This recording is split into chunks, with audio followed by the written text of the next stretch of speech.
The temple stood silent beneath a canopy of stars. Inside, oil lamps flickered against stone walls, their flames barely holding back the darkness. The air smelled of burning wicks and old incense, mingled with the faint metallic scent of sacrificial blood that had soaked into the altar stones over generations. Outside, the world slept. Inside, the sacred space waited, empty, still, expectant. This was a time when miracles had grown scarce. Prophecy had become a distant memory, something the old men spoke of with nostalgia, and the young regarded with skepticism. The voice of the divine, once so present among the people, had withdrawn into silence. Israel drifted through its rituals, going through the motions of faith without the fire that had once sustained it. The priests still performed their duties, the sacrifices still burned on the altar, the festivals still came and went with their prescribed ceremonies. But something vital was missing. The heart had gone out of the worship. The living connection between heaven and earth had frayed to the point of breaking. People still came to the temple, of course. They brought their offerings, asked their questions, sought guidance for their troubles. But fewer and fewer expected real answers. Fewer and fewer believed that God was truly listening, truly present, truly engaged with the struggles of ordinary human lives. The spiritual atmosphere of the nation had become stagnant, heavy, oppressive. It was like breathing air that had been trapped in a sealed room for too long, technically sufficient to sustain life, but lacking the freshness, the vitality, the oxygen that makes breathing a joy rather than merely a necessity. But sometimes, in the quietest moments, when the world is least prepared, heaven breaks through. Sometimes God speaks not in thunder or earthquake or fire, but in whispers so soft they could be mistaken for dreams. Sometimes the divine voice comes not with trumpets and proclamations, but with the gentle insistence of a parent calling a child's name in the darkness. And sometimes those whispers come to the most unlikely people, not to the powerful who expect revelation, not to the educated who have studied all the ancient texts, not to the experienced who have served for decades and believe they have earned the right to hear from heaven, but to children, to servants, to those who have nothing to offer but availability, nothing to claim but a willingness to listen. This is the story of a child who heard his name called in the darkness, a story of listening, of obedience, of discovering that purpose often arrives not with fanfare, but with a gentle, persistent voice that refuses to be ignored. This is the story of a boy who would become a prophet, a judge, a kingmaker, one of the most influential figures in the history of Israel. But before all of that, before the greatness and the authority and the recognition, there was simply a child lying in the darkness hearing his name spoken, by a voice he did not yet recognize. This is the story of Samuel. Chapter 1. A child given to God. Samuel's story began before he was born, in the desperate prayers of a woman named Hannah. She had been barren for years. In her culture, in her time, this was more than personal grief. It was social shame, a mark that suggested divine disfavour. Her husband, Elkanah, loved her deeply, but he had taken a second wife, Peninnah, who had given him children. And Peninnah never let Hannah forget it. Year after year the mockery continued. Peninnah would flaunt her children, making sure Hannah saw them, heard them, was constantly reminded of what she lacked. The taunts were subtle sometimes, obvious at other times, but always painful, always designed to wound. Elkanah tried to comfort his beloved wife. He would say things like, "Why are you crying? Why won't you eat? Am I not better to you than 10 sons?" His intentions were good, but his words missed the point entirely. He could not understand the depth of Hannah's anguish because he had never experienced it. He had children. He had sons to carry on his name, his identity, his social standing, his sense of purpose. None of it was threatened by infertility. But for Hannah, the absence of children was an absence of identity itself. Every year, Elkanah took his family to Shiloh to worship at the temple. Every year, Hannah went with them, her heart heavy, her prayers increasingly desperate. She would watch other women nursing their babies, chasing their toddlers, laughing with their older children, and the pain would cut deeper each time. Until one year, something inside her broke. It was not a destructive breaking, but a transformative one. The kind of breaking that happens when human effort reaches its absolute limit and there is nothing left but to surrender completely to forces beyond our control. Hannah went to the temple that year with a different kind of prayer. She stood near the entrance, her body trembling, her lips moving silently but rapidly. Tears streamed down her face unchecked. She was praying with an intensity that transcended words, a groaning of the spirit that could not be contained in coherent sentences. Her whole being was poured out before God in a way that looked, to outside observers, like drunkenness or madness. Eli, the high priest, saw her and made that very assumption. He approached her with disapproval in his voice. "How long will you keep on getting drunk? Put away your wine." Hannah looked up at him, and in that moment she had to make a choice. She could have been offended by his accusation. She could have responded with anger or defensive pride. Instead, she spoke with raw honesty. "No, my lord, I am a woman deeply troubled. I have not been drinking wine or strong drink, but I have been pouring out my soul before the Lord. Do not regard your servant as a worthless woman, for all along I have been speaking out of my great anxiety and vexation." There was something in her voice, a sincerity, a desperation, a depth of feeling that cut through Eli's initial judgment. He recognized that he had witnessed something genuine, something sacred.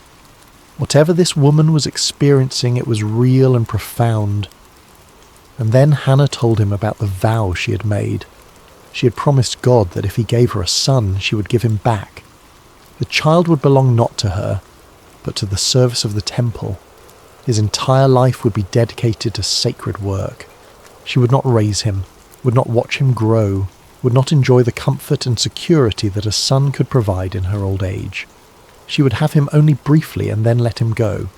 It was an extraordinary vow, the kind of promise that cost everything. Eli listened, and something shifted in his expression. He saw now not drunkenness or foolishness, but faith of the deepest kind. He spoke words of blessing over her. "Go in peace, and may the God of Israel grant you what you have asked of." Him! Hannah believed him. The heaviness lifted from her shoulders. She wiped her tears, and for the first time in years she felt hope. Not because circumstances had changed, but because she had entrusted her deepest pain to someone greater than herself. Within a year, Hannah held a baby boy in her arms. She named him Samuel, which means heard by God or asked of God. The name was both a testimony and a reminder. Testimony to God's faithfulness and a reminder of the promise she'd made. For the next few years, Hannah poured herself into motherhood with fierce love. She knew her time with Samuel was limited, so she made every moment count. She nursed him, sang to him, taught him his first words. She watched him learn to walk, to run, to laugh. She treasured every smile, every question, every small triumph of childhood development. But she did not forget her vow. When Samuel was weaned, probably around the age of 3 or 4 years old, Hannah knew the time had come.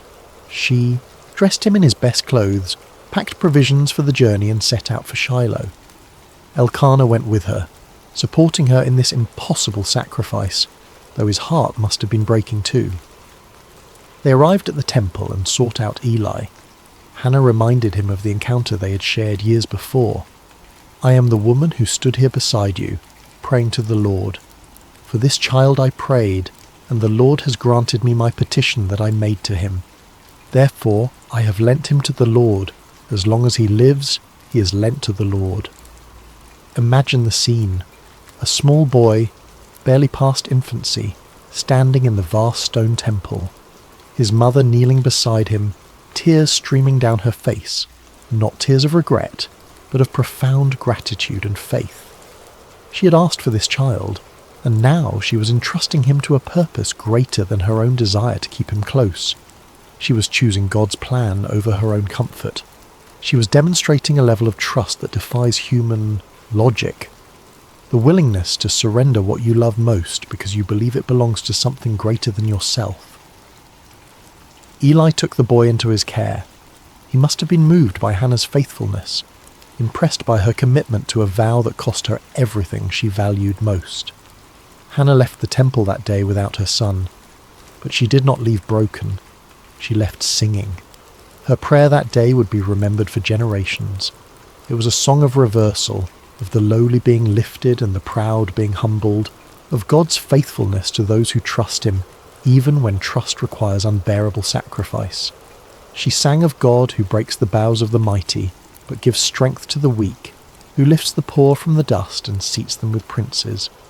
It was a song that would echo centuries later in the words of another young woman who surrendered her life to God's purposes, Mary, the mother of Jesus, whose Magnificat would carry the same themes of divine reversal and faithful obedience.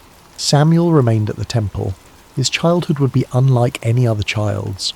No running through fields with friends, no market days with his family, no ordinary growing up in an ordinary home. Instead, he would be raised in the sacred precincts of worship, surrounded by ancient traditions and holy objects, learning from infancy that his life belonged to God.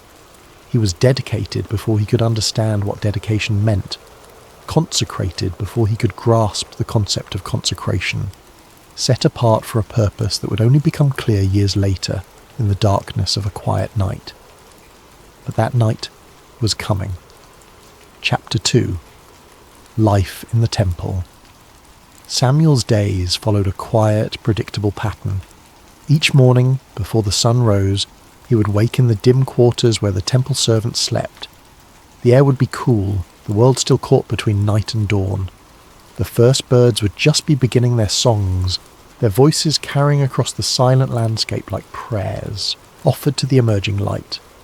He would rise quietly, careful not to disturb the others who shared his sleeping quarters, and begin his duties. His feet would pad softly across the cold stone floors as he made his way through the familiar passages of the temple complex. One of his primary tasks was tending the lamps. The temple kept a sacred lamp burning continuously, a symbol of God's presence, a light that must never go out. This was not just any lamp, but the golden lampstand that stood in the holy place, its 7 branches holding 7 flames that represented the sevenfold Spirit of God, the perfect light that illuminates all truth. It was Samuel's responsibility to ensure the oil was replenished, the wicks trimmed, the flames steady. He performed this task with the seriousness of a child who understands that small acts of faithfulness matter, that great missions are built on the foundation of small duties performed well. Each morning he would check each lamp individually. He would examine the wicks to see if they had become charred or misshapen, carefully trimming them so the flame would burn clean and bright. He would measure the oil levels, calculating how much would be needed to keep the lamps burning through the coming day and night. He would pour fresh oil from the specially consecrated supply, watching it flow golden and pure into the lamp's reservoir. This was holy work. Every movement was prescribed by ancient tradition. Every step had meaning. The oil itself was special. Pure olive oil, the first pressing, without impurities. It represented the anointing of the Spirit, the consecration of what is common for sacred purposes. As Samuel worked, he was learning lessons he did not yet fully understand. He was learning that faithfulness in small things qualifies us for larger responsibilities. He was learning that God cares about details, that nothing is too minor to be beneath divine notice. He was learning that consistency matters, that the work we do when no one is watching shapes the person we become. He also assisted the priests in their daily routines. He learned how to prepare the various offerings: grain offerings, sin offerings, peace offerings, burnt offerings. Each had its own requirements, its own procedures, its own significance. He learned the difference between clean and unclean, holy and common, acceptable and forbidden. He watched as animals were brought to the altar, as their blood was shed and their flesh burned. He saw firsthand the cost of sin, the seriousness with which God viewed the breach between humanity and holiness. He learned that reconciliation requires sacrifice, that atonement is not cheap or easy. He helped arrange the bread of the presence. 12 loaves representing the 12 tribes of Israel, set on a gold table before the Holy of Holies. These loaves were replaced each week, and the old bread was eaten by the priests. This bread symbolized God's provision, his sustaining presence among his people, the covenant relationship that bound him to Israel and Israel to him. Samuel swept floors, polished bronze vessels, carried water from the springs, ran errands between the various parts of the temple complex. To an outsider, it might have seemed like menial work, the kind of tasks given to servants with no particular importance. But to Samuel, it was sacred. Every task was performed in the presence of something greater than himself. Every duty was an act of worship. The temple itself was an awe-inspiring place, especially to a young child. Its stone walls were thick and ancient, built to last for generations. They had stood through wars and famines, through periods of faithfulness and seasons of rebellion. They had witnessed countless sacrifices, heard innumerable prayers, absorbed the tears and hopes and fears of generation after generation of Israelites who came seeking God. The courtyard was vast, open to the sky, where sacrifices were made on the great bronze altar. Samuel would stand sometimes and watch the smoke rising from the altar, spiralling up into the heavens, carrying with it the prayers of the people. He would smell the burning meat, the roasting grain, the incense that was offered alongside the sacrifices. Inside, the holy place held the golden lampstand that Samuel tended, the altar of incense where fragrant offerings rose continually before God, and the table for the bread of the presence. The atmosphere in the holy place was different from anywhere else, thick with reverence, heavy with the accumulated prayers of centuries. And beyond that, separated by a heavy veil embroidered with cherubim, was the most holy place, the inner sanctuary where the Ark of the Covenant rested. This was the place where the very presence of God was believed to dwell, where heaven and earth met, where the holiness of the divine intersected with the reality of the created world. Samuel was too young to enter that inner chamber. Only the high priest could go, there, and only once a year on the Day of Atonement, and only after elaborate purification rituals and sacrifices. The penalty for entering improperly was death, not as punishment exactly, but as the natural consequence of unholy flesh encountering absolute holiness. But even though Samuel could not enter, he felt its presence, the weight of it, the reverence it commanded. He understood, in the way children often understand profound things without being able to articulate them, that this place was the centre of everything. This was where God had chosen to make his dwelling among his people.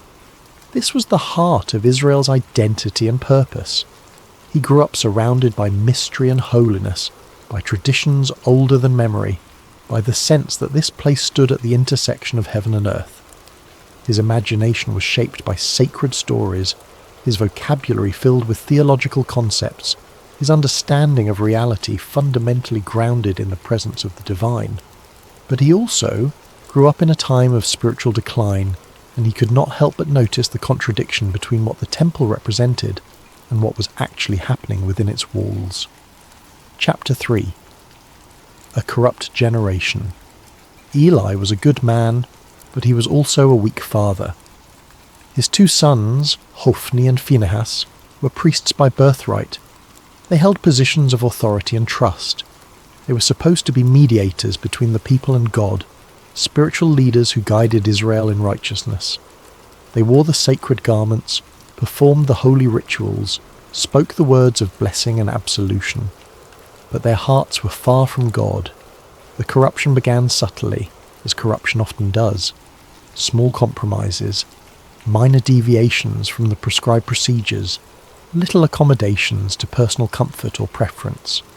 But over time, these small breaches grew into systematic abuse of their priestly privileges. When people brought sacrifices to the temple, there were specific portions that belonged to the priests. These were defined by law, prescribed with precision. But Hophni and Phinehas were not content with what the law allowed them. They wanted more. They wanted the best parts, the choicest cuts, the portions that were supposed to be offered to God or consumed by fire. They would send their servants to interrupt the sacrificial process before it was complete. The servant would arrive with a 3-pronged fork while the meat was still cooking, and he would plunge it into the pot or cauldron or pan. Whatever the fork brought up, the priests would claim for themselves. This was already a violation of the prescribed procedure. But they went further. If someone objected, if someone tried to follow the proper procedure and burn the fat portions to the Lord as the law required, the priest's servants would threaten them. "Hand it over now. If you do not, I will take it by force." They were using their authority to coerce and intimidate people who were simply trying to worship God. According to his commands, this was not just greed, it was sacrilege. They were treating the sacrifices of the Lord with contempt. They were teaching the people that the rituals meant nothing, that the carefully prescribed procedures were optional, that power and position mattered more than obedience and reverence. The effect on the community was devastating. People began to despise bringing offerings to the Lord, not because they had lost faith in God necessarily, but because they had lost respect for his representatives. Why participate in holy rituals when the priests themselves treated them as opportunities for personal gain? Why maintain reverence for sacred things when those charged with guarding that reverence demonstrated only contempt? But the corruption went deeper still. Hophni and Phinehas engaged in sexual immorality right at the entrance of the temple. They seduced or coerced the women who came to serve at the entrance to the tent of meeting. These women came in innocence, came to serve God, came in purity of heart, and they were exploited, used, abused by the very men who were supposed to embody holiness and protect the vulnerable. It was a betrayal of the worst kind, a violation not just of the women themselves, but of everything the priesthood was meant to represent. The priests were supposed to be living examples of God's character, just, merciful, holy, trustworthy. Instead, Hophni and Phinehas demonstrated that power corrupts, that position without character is dangerous, that authority divorced from accountability becomes tyranny. The people knew, everyone knew, the behaviour was not hidden or subtle, it was blatant, shameless, widely discussed. The reputation of Eli's sons spread throughout Israel, bringing shame on the priesthood, on the temple, on the worship of God itself. And Eli did nothing. That is not quite accurate. Eli did something. He rebuked his sons with words. He expressed disapproval, disappointment, even anguish over their behaviour. He told them that they were sinning against the Lord, that they were causing people to transgress, that their actions were unacceptable. But he did not remove them from their positions. He did not enforce consequences. He did not take the hard step of disciplining his own children, even when their actions were destroying the spiritual integrity of the nation. Why not? Perhaps because he loved them and could not bear to be harsh with them. Perhaps because he was old and tired and lacked the energy for confrontation. Perhaps because he feared what others would say if he took action against his own sons. Perhaps because he had been lenient for so long that the pattern was too deeply entrenched to break. Whatever the reason, the result was the same. The corruption continued. The abuse went on. The name of the Lord was profaned day after day by those who claimed to serve him. A man named Samuel from Ramah came to Eli with a message from God. This was before young Samuel was called, before God spoke to the boy. This was an earlier prophet delivering an earlier warning. The prophet told Eli that God was aware of what his sons were doing, that God had chosen Eli's family line for honour, but they had despised that honour, that they were treating the offerings with contempt, and that judgment was coming, judgment that would cut off Eli's family line from the priesthood forever. The message was clear. God was not blind to the corruption. He was not indifferent to the sacrilege. There would be consequences, but still, Eli did not act decisively. He heard the warning, but he did not make the hard choice that might have averted disaster. And so, the situation continued to deteriorate. Samuel witnessed all of this. He was young, but he was not blind. He saw the hypocrisy, the abuse, the way sacred things were treated with contempt. He saw people coming to the temple with hope and leaving with cynicism. He saw the gap between what the priesthood was supposed to be and what it had become. He saw Eli's sorrow and frustration, and also his failure to act decisively. He saw the old priest trapped between love for his sons and loyalty to God, unable or unwilling to choose, and thereby choosing inaction, which was itself a choice with devastating consequences. The contrast was stark. While Hophni and Phinehas exploited their positions, Samuel served quietly and faithfully. While they dishonoured the temple, he honoured it with every small task he performed. While they pursued their own desires with no regard for others, he learned obedience and humility, service and reverence. But there was another deeper problem that went beyond the corruption of Eli's sons. In those days the word of the Lord was rare. Visions were infrequent. Messages from heaven had become scarce to the point of being almost non-existent. God had not spoken to Israel in a long time.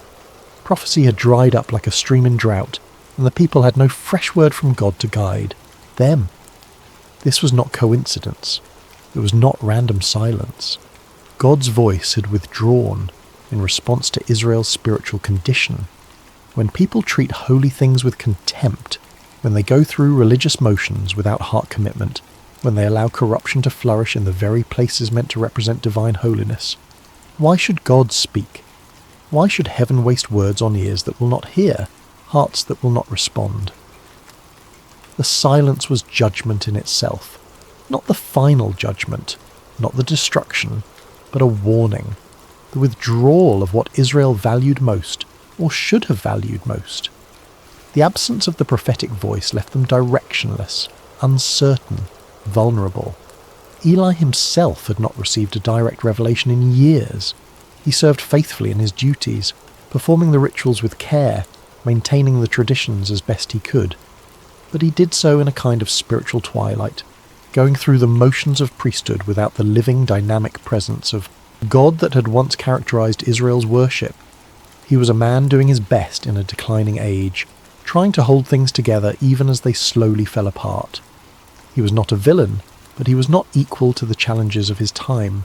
He was a good man who lacked the strength to make the hard choices that might have reversed the decline.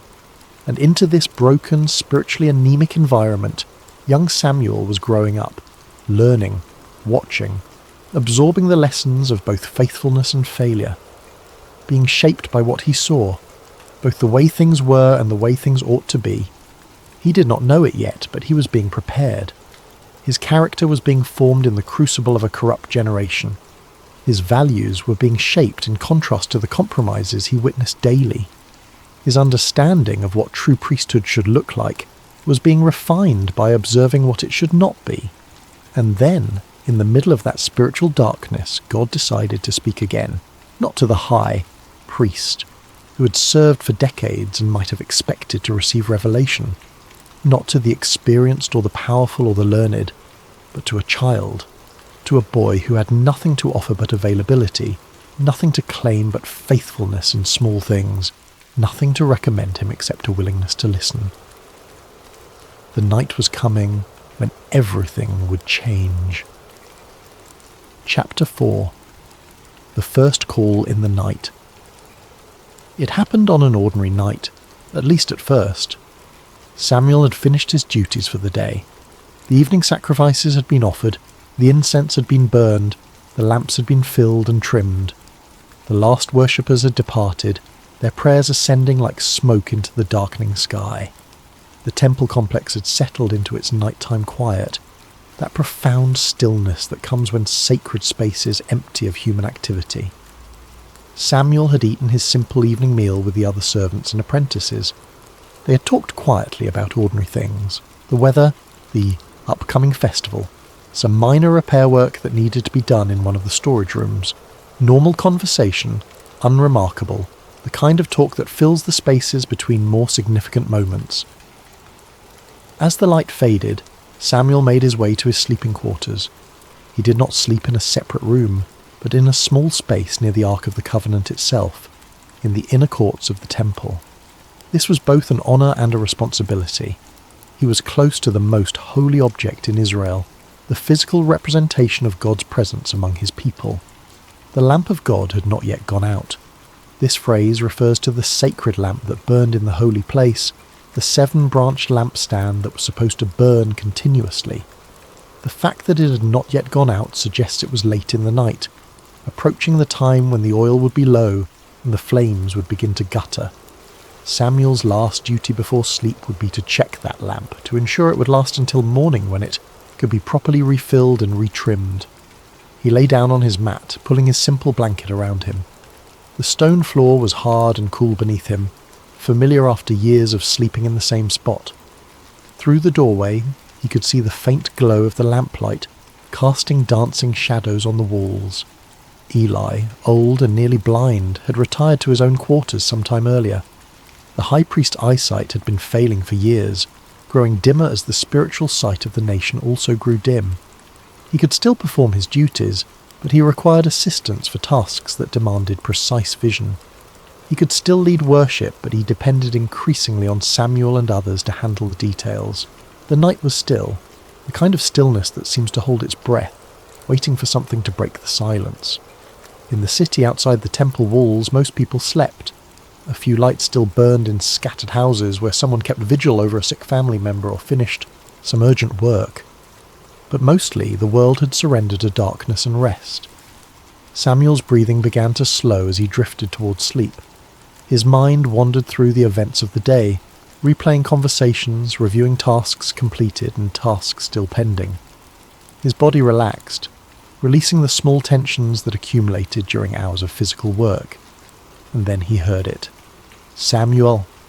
His name, spoken clearly, unmistakably. A voice calling him out of the darkness. Not loud, not forceful, but clear enough to cut through the boundary between waking and sleep. Samuel's eyes snapped open. His heart quickened. The sound had been real. He was certain of it. Not a dream, not imagination. Someone had called his name. He sat up, blinking in the dim light. His first thought was immediate and obvious. Eli must need something. Perhaps the old priest was ill or had dropped something, or needed assistance with some nighttime necessity. It would not be the first time Eli had needed help during the night. Samuel got up immediately, his sense of duty overriding any grogginess. He made his way quickly through the familiar passages toward Eli's quarters, his feet finding the path automatically in the near darkness. He reached Eli's doorway and called softly, "Here I am. You called me." Eli stirred in his bed, confused. His voice came out of the darkness, thick with sleep. "I did not call. Go back and lie down." Samuel hesitated, uncertain. He had been so sure. The voice had been so clear. But Eli said he had not called, and Samuel had no reason to doubt him. Perhaps he had been dreaming after all, caught in that strange space between waking and sleep, where the mind plays tricks and creates sensations that seem real but are only phantoms. "Yes, my lord," Samuel said quietly. He turned and made his way back to his sleeping place. The temple settled back into silence. Samuel lay down again, pulling his blanket back into place. He tried to recapture the edge of sleep he had been, approaching before the interruption, but his mind was more alert now, turning over the strange experience. Had he really heard his name, or had he imagined it? The human brain is capable of strange things in the twilight between consciousness and dreams. His breathing gradually slowed again. His thoughts began to drift. The warmth of his blanket and the familiar hardness of the floor beneath him created a cocoon of comfort. His eyes grew heavy, and then, again, the voice came. "Samuel?" This time Samuel was more awake, more alert. There was no confusion about whether he had heard something. The voice was clear, distinct, impossible to mistake for anything else. It had not been a dream before, and it was not a dream now. He got up again, more quickly this time, and hurried to Eli's quarters. "Here I am. You called me." Eli's response was tinged with mild irritation now, the frustration of being woken twice for no apparent reason. "My son, I did not call you. Go back and lie down." Samuel stood there for a moment, troubled. What was happening? Why did he keep hearing his name when no one was calling? Was something wrong with him? Was he going mad? But he could not argue with Eli. He nodded and returned to his place once more. This time he lay down with a sense of unease, a feeling that something was happening that he did not understand. The darkness felt different now, charged with presence, heavy with expectation. He lay very still, almost afraid to move, listening intently to the silence around him. The temple creaked softly as stone and wood expanded and contracted with the cooling night. Somewhere in the distance, an animal called out, a dog or perhaps a fox. The sounds were ordinary, explicable, normal, but the atmosphere was not normal. Something had changed. The quality of the darkness had shifted. Samuel could feel it, though he could not have explained how or why.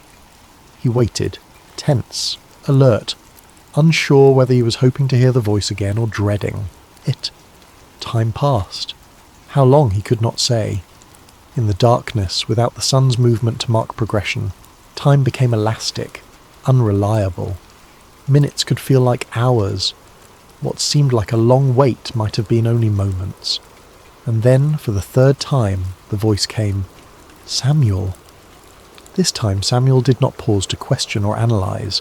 The voice had called and he responded automatically, conditioned by years of service and obedience. He got up and went to Eli. Here I am, for you called me. But this time something was different. This time Eli did not immediately dismiss him. Instead, the old priest sat up more fully, his dimmed eyes searching Samuel's face in the darkness. Eli understood. Chapter 5. Confusion and repetition. Eli sat up slowly, the weight of realization settling over him like a heavy cloak. He had not heard the voice of God in so long that he had almost forgotten what it felt like. Years had passed, perhaps decades, since heaven had last spoken, directly to him.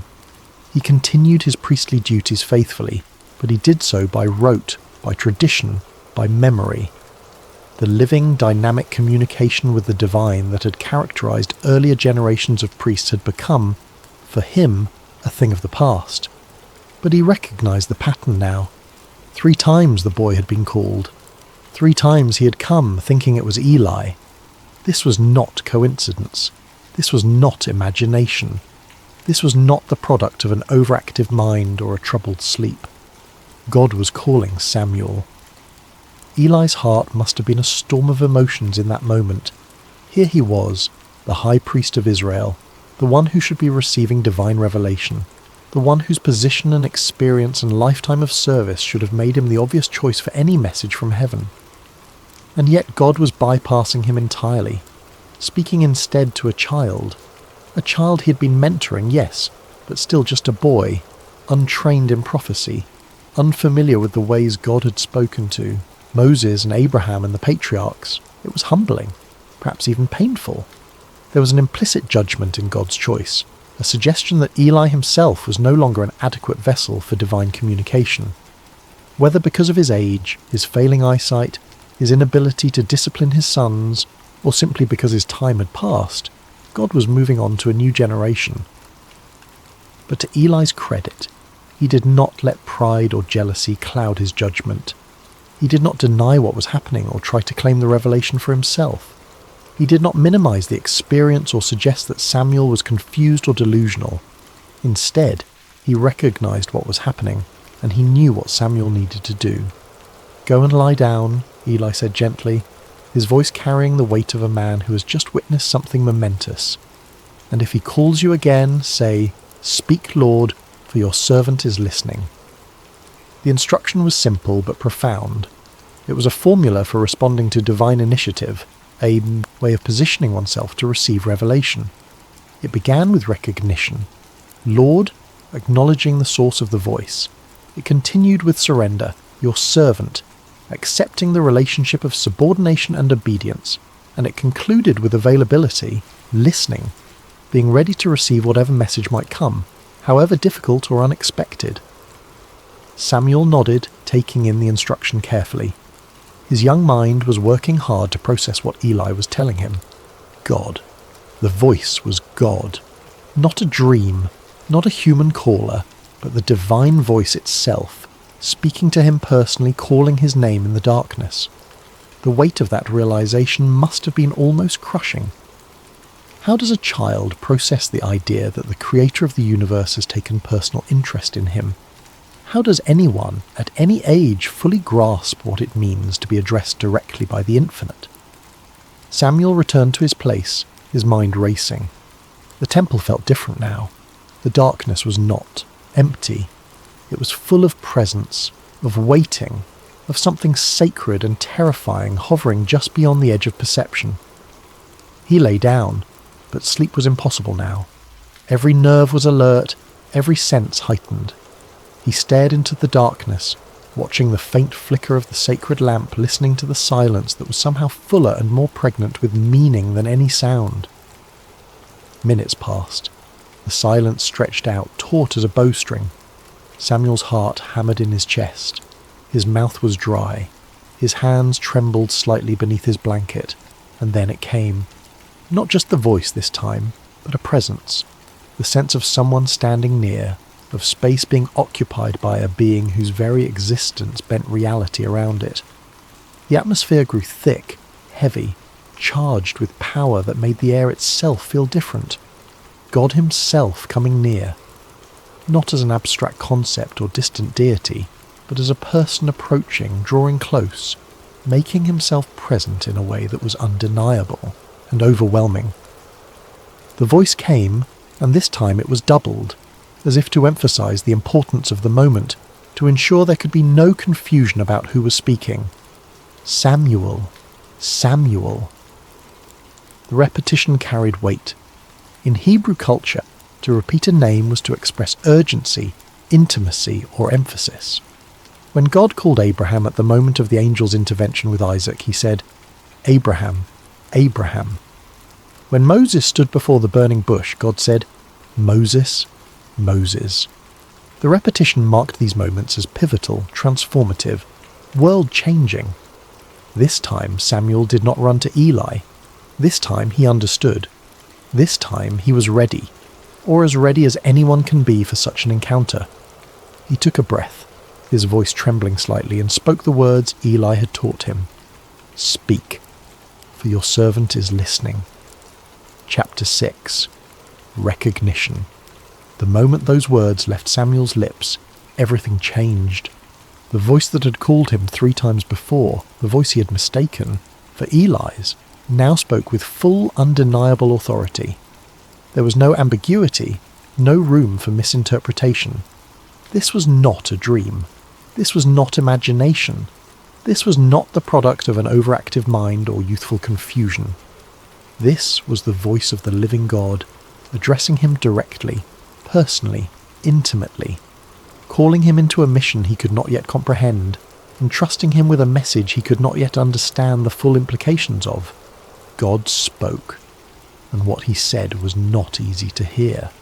The message was about judgment, about Eli's family, about the corruption that had gone unchecked for so long, the sins of Hophni and Phinehas that had profaned the temple and caused the people to stumble, about Eli's failure to restrain them when he had the power and responsibility to do so. God told Samuel that he was going to do something in Israel that would make the ears of everyone who heard about it tingle. A phrase that suggests shocking news, something so unexpected and severe that it would reverberate through the entire nation. The kind of event that becomes a reference point, a moment that divides before and after. The message was specific. God was going to fulfill against Eli everything he had spoken about his house, from beginning to end. The judgment that had been announced by the anonymous prophet years earlier was now being confirmed, and Samuel was the messenger chosen to deliver it. Why was this judgment coming? Because Eli's sons had made themselves contemptible, and Eli had failed to restrain them. Even though he knew about their blasphemy, even though he was aware of their abuse of the priesthood and exploitation of the people, he had not taken strong action. He had rebuked with words but not enforced with deeds. He had expressed disapproval but not implemented consequences, and so God himself would act. The judgment would be irreversible. No sacrifice or offering would ever atone for the guilt of Eli's house. This was not the ordinary kind of sin that could be covered by the sacrificial system. This was a breach so severe, so fundamental, that it put them outside the normal mechanisms of restoration. The priesthood would be taken from them. The line of Eli would fall. His descendants would die young. His house would never regain the honour and authority it had once held. It was a devastating message, absolute, final, without appeal or mitigation. And God was delivering it to a child. Why? Why not speak to Eli directly? Why not send a mature prophet, someone with experience and authority, someone who could deliver such a terrible message with the gravitas it deserved? Perhaps because Eli's time for direct communication with God had passed. Perhaps because his repeated failures had disqualified him from the intimacy that prophecy requires. Perhaps because a new generation needed to rise, and the passing of the torch needed to be unmistakable. Or perhaps, and this is a harder truth because it would be more devastating, to receive such news from the child he had mentored, the boy who had grown up under his care. The message would cut deeper coming from Samuel, would drive home the reality that God was moving on, that the priesthood was transferring to a new order, that Eli's house had exhausted divine patience. Samuel listened, his heart pounding. He did not interrupt. He did not question. He did not try to argue or negotiate or ask for mercy on Eli's behalf. He simply received the words, heavy and terrible as they were. When the voice stopped, when the presence withdrew, Samuel was left alone in the darkness once more. But the darkness was different now. It was no longer the simple absence of light, the ordinary nighttime that comes and goes without significance. It was a darkness charged with knowledge, heavy with responsibility, oppressive with the weight of information he wished he did not possess. He lay there for the rest of the night, unable to sleep, his mind churning through everything he had just heard. The words replayed in his thoughts over and over, each repetition making them more real, more inescapable. How could he tell Eli? How could he look the old priest in the eye, the man who had been like a father to him, who had taught him everything he knew about the temple and the service of God, and deliver a message of such total condemnation? Eli had been kind to him, patient, gentle in his instruction. He had taken in a small child and raised him, trained him, given him purpose and identity. And now Samuel was supposed to tell him that his family was cursed, that his sons would die, that his priestly line would end in disgrace. It was too much, too heavy, too awful. Samuel thought about saying nothing. What if he just didn't tell Eli? What if he kept the message to himself, let the judgment come when it came, avoided being the bearer of such terrible news? But even as the thought formed, he knew he could not do that. The message had been given to him specifically. God had called his name, had waited for him to respond with availability, had entrusted him with this mission. To hide it would be disobedience, cowardice, a betrayal of the calling he had just received. The weight of prophecy settled on his young shoulders that night. The realization that words from heaven are not just information but responsibility. That to hear from God is not just privilege but burden. That being chosen does not mean being honoured so much as being used, being made into a vessel for purposes that may cost us dearly. Samuel lay there as the night slowly passed, as the darkness gradually gave way to the first grey hints of dawn. He heard the early birds beginning their songs. He watched the sacred lamp flicker and gutter as its oil ran low. He felt the coolness of the pre-dawn air giving way to the warmth of the approaching sun. And he dreaded the conversation he knew was coming. Chapter 7. The Divine Message. Morning came slowly, reluctantly, as if aware of the weight it was bringing. The first light filtered into the temple, pale and grey, washing the stone walls with colour that seemed drained of vitality. Samuel rose from his sleeping place, his body stiff from a night of tension, his mind exhausted from hours of anxious thought.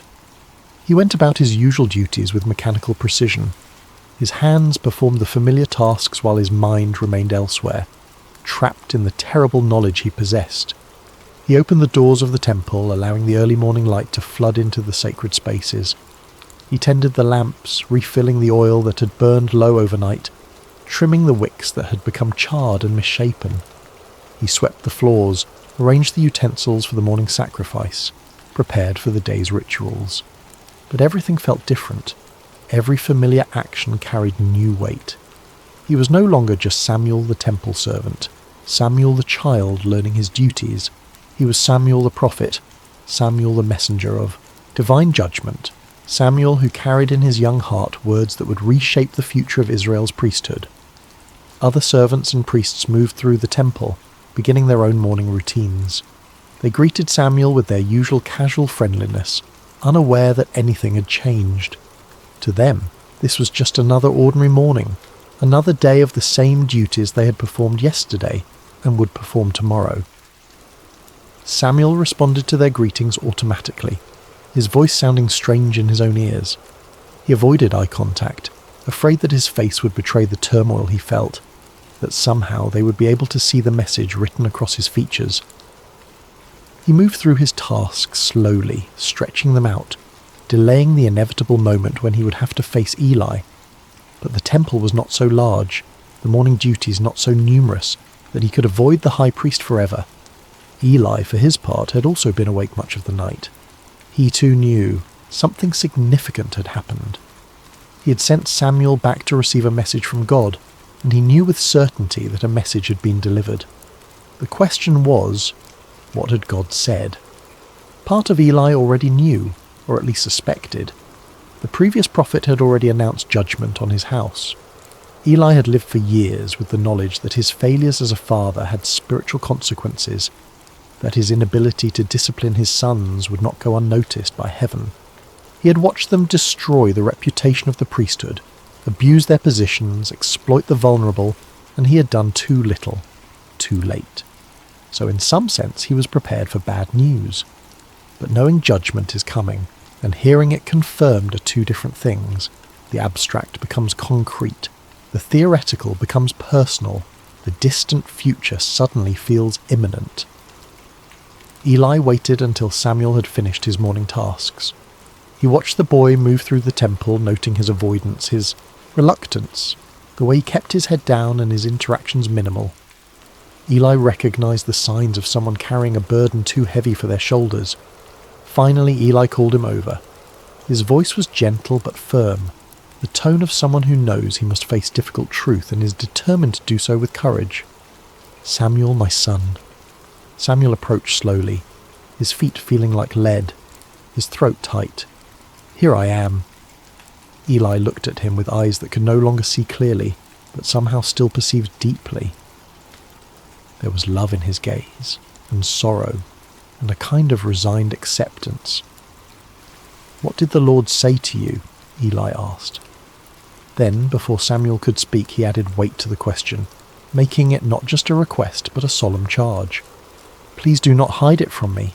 May God deal with you, be it ever so severely, if you hide from me anything he told you." It was both a command and a plea. Eli was invoking God's name, calling down divine judgment on Samuel if he withheld the truth. But beneath the formal language was a simpler request. "Please tell me, even if it hurts, because I need to know, because not knowing would be worse than any message you could deliver." Samuel took a breath. He met Eli's eyes, and he told him everything. He did not soften the words. He did not try to make them easier to hear. He did not add his own interpretations or explanations or mitigations. He simply repeated, as faithfully as he could, the message God had given him in the night. He spoke of the judgment coming on Eli's house, of the irreversible nature of that judgment, of the reasons for it, the sins of Hophni and Phinehas, the failure to restrain them, the blasphemy that had gone unchecked, of the divine decision that no sacrifice or offering would ever atone for their guilt. He spoke of the coming disaster that would make ears tingle, the fulfillment of everything God had spoken against the house of Eli. He spoke of the end of the priestly line, the removal of honor and authority, the falling of those who had been lifted high. His voice shook slightly as he spoke, but he did not stop. He pushed through his fear and discomfort, through his love for Eli and his reluctance to cause pain, and he delivered the message God had entrusted to him. When he finished, there was silence. Eli sat very still, absorbing the words, allowing them to sink in deeply. His face was unreadable at first. Grief, resignation, acceptance, relief, all flickered across his features in rapid succession. Finally, after what felt like an eternity but was probably only moments, Eli spoke. "He is the Lord. Let him do what is good in his eyes." It was a statement of surrender, but not of despair. Not defiance, not denial, not bargaining or anger or any of the other responses that might have been expected. Just acceptance. Simple, profound, complete. Eli knew the judgment was deserved. He had failed to do what he should have done. He had allowed corruption to flourish under his watch. He had loved his sons more than he had loved righteousness, had chosen his own comfort over God's glory. And now, God was holding him accountable. But in that accountability, Eli recognized justice. He did not protest that the punishment was too severe or that he deserved another chance. He simply acknowledged God's right to do as he saw fit and submitted to that divine prerogative. There was dignity in that response, even in the midst of condemnation. Eli was demonstrating a kind of faithfulness in defeat, a willingness to accept the consequences of his failures without blaming God for the outcome. Samuel stood there, relieved and heartbroken at once. He had delivered the message. He had been faithful to the calling he'd received, but it brought no joy, only the sober weight of responsibility. The conversation ended there. There was nothing more to say. The message had been delivered, received, accepted. Now it was simply a matter of waiting for the divine words to become reality. But something fundamental had shifted in that moment. The dynamic between Eli and Samuel, between the old priesthood and the new, between the generation that was passing away and the generation that was rising, all of it had changed. Samuel was no longer just a child. He was a prophet, a spokesman for God, a voice carrying divine authority, and from that day forward, his role in Israel would never be the same. Chapter 8. The Burden of Revelation. Word spread quickly through Shiloh, and from there throughout Israel. At first it was just whispers, rumours carried by traders and travellers. The boy who served in the temple had heard from God. The child Samuel had received a prophecy. The divine silence that had lasted for so long had finally been broken, but the voice had spoken to someone unexpected. People were curious, sceptical, intrigued. Could it be true? Had God really spoken after so many years of silence? And if so, why to a child? Why not to Eli, the high priest? Why? Not to one of the elders or judges or established leaders. But as time went on, skepticism gave way to amazement, and amazement to reverence. Because Samuel continued to receive words from God. Not every day, not constantly, but regularly enough that it was clear something extraordinary was happening. And critically, when Samuel spoke, his words proved true. When he prophesied coming events, those events unfolded exactly as he had said. When he delivered judgments, those judgments came to pass. When he spoke words of hope or warning, the accuracy of his insights became undeniable. In ancient Israel, this was the test of a true prophet. Did their words come true? False prophets could speak eloquently, could claim divine authority, could gather followers and influence. But if their prophecies failed, if events contradicted their words, they were exposed as frauds.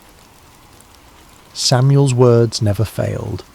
Israel began to recognize him, not as a child anymore, not as a temple servant performing menial tasks, but as a prophet, a true spokesman for God, a voice of divine authority in a generation that had nearly forgotten what that sounded like.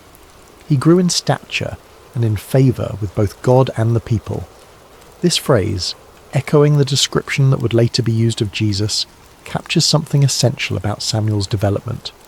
He was growing physically, yes, moving from childhood through adolescence toward adulthood, but he was also growing in wisdom, in spiritual depth, in the capacity to carry the weight of his calling. His reputation spread from Shiloh to the far corners of Israel, from Dan in the north to Beersheba in the south, a phrase that meant everywhere, from one border to the other. When people spoke of spiritual leadership, when they needed guidance or judgment or a word from God, they increasingly turned to Samuel. When he spoke, people listened. not with the casual attention given to human opinions, but with the reverence accorded to divine messages. When he pronounced judgment, they feared not just Samuel himself, but the God whose authority Samuel carried. When he offered hope, they clung to it like drowning people grasping a rope. He became the spiritual leader Israel desperately needed, the voice calling them back to faithfulness when they strayed, the steady presence reminding them of their covenant relationship with God. But the burden of that calling was immense. Every word Samuel spoke carried consequences. Every prophecy he delivered shaped the destiny of individuals and the nation as a whole. Kings would rise and fall based on his words. Battles would be won or lost based on his guidance. The spiritual direction of an entire people rested in some measure on his faithfulness to the voice he had first heard as a child in the darkness. He could not afford to be careless, to speak from his own opinions or desires. He could not claim divine authority for messages that originated in his own prejudices or preferences. He had to wait on God, to listen carefully, to discern the difference between his own thoughts and the divine voice. This is one of the hardest aspects of the prophetic calling, maintaining that distinction. It would be so easy to confuse personal conviction with divine revelation, to clothe human judgment in the authority of heaven. The prophets who did this, who claimed "Thus says the Lord" for messages that originated in their own minds, were among the most dangerous people in Israel's history. Samuel did not fall into that trap. Throughout his life he maintained the discipline of listening, the humility of waiting, the integrity of speaking only what he had actually heard from God. And he did this in increasingly difficult circumstances. The priesthood continued its decline. Just as God had announced through Samuel, judgment came upon Eli's house. Hophni and Phinehas went to battle against the Philistines, and Israel was defeated. In desperation they brought the Ark of the Covenant to the battlefield, believing its presence would guarantee victory. But the Ark could not be manipulated like a good luck charm. God is not a talisman to be wielded for human purposes. The presence of the Ark meant nothing if the hearts of those carrying it were far from God. The Philistines attacked again, and this time the defeat was catastrophic. 30,000 Israelite soldiers died, and among them were Hophni and Phinehas, both killed on the same day, exactly as the earlier prophecy had warned. When messengers brought news of the defeat to Shiloh, when they reported that the ark had been captured and Eli's sons were dead, the old priest fell backward from his seat. His neck broke in the fall, and he died, having served as judge over Israel for 40 years, but unable to survive the fulfillment of the judgment he had known was coming. It was a tragic end to a life that had contained much good, but had ultimately been defined by failure. Eli had been a faithful priest in many ways, but his inability to discipline his sons had brought down his entire house. Samuel witnessed all of this. He saw the prophecy fulfilled exactly as God had said. He saw the old order crumbling, the corrupt priesthood falling, the consequences of unchecked sin playing out in real time. But he also saw opportunity. The vacuum left by Eli's death created space for new leadership. The discrediting of the sons of Eli created hunger for authentic spiritual authority. The captured ark eventually returned to Israel after causing plagues among the Philistines, but it was not returned to the temple at Shiloh. Instead, it was placed in a private home, away from the corrupted priestly system, and Samuel stepped into the leadership gap. He began travelling throughout Israel, establishing a circuit of cities where he would regularly appear to hear disputes, teach the law, and call people back to covenant faithfulness. He set up his base in Ramah, his hometown, and from there he would journey to Bethel, Gilgal, Mizpah, and back to Ramah. This was a new model of leadership for Israel.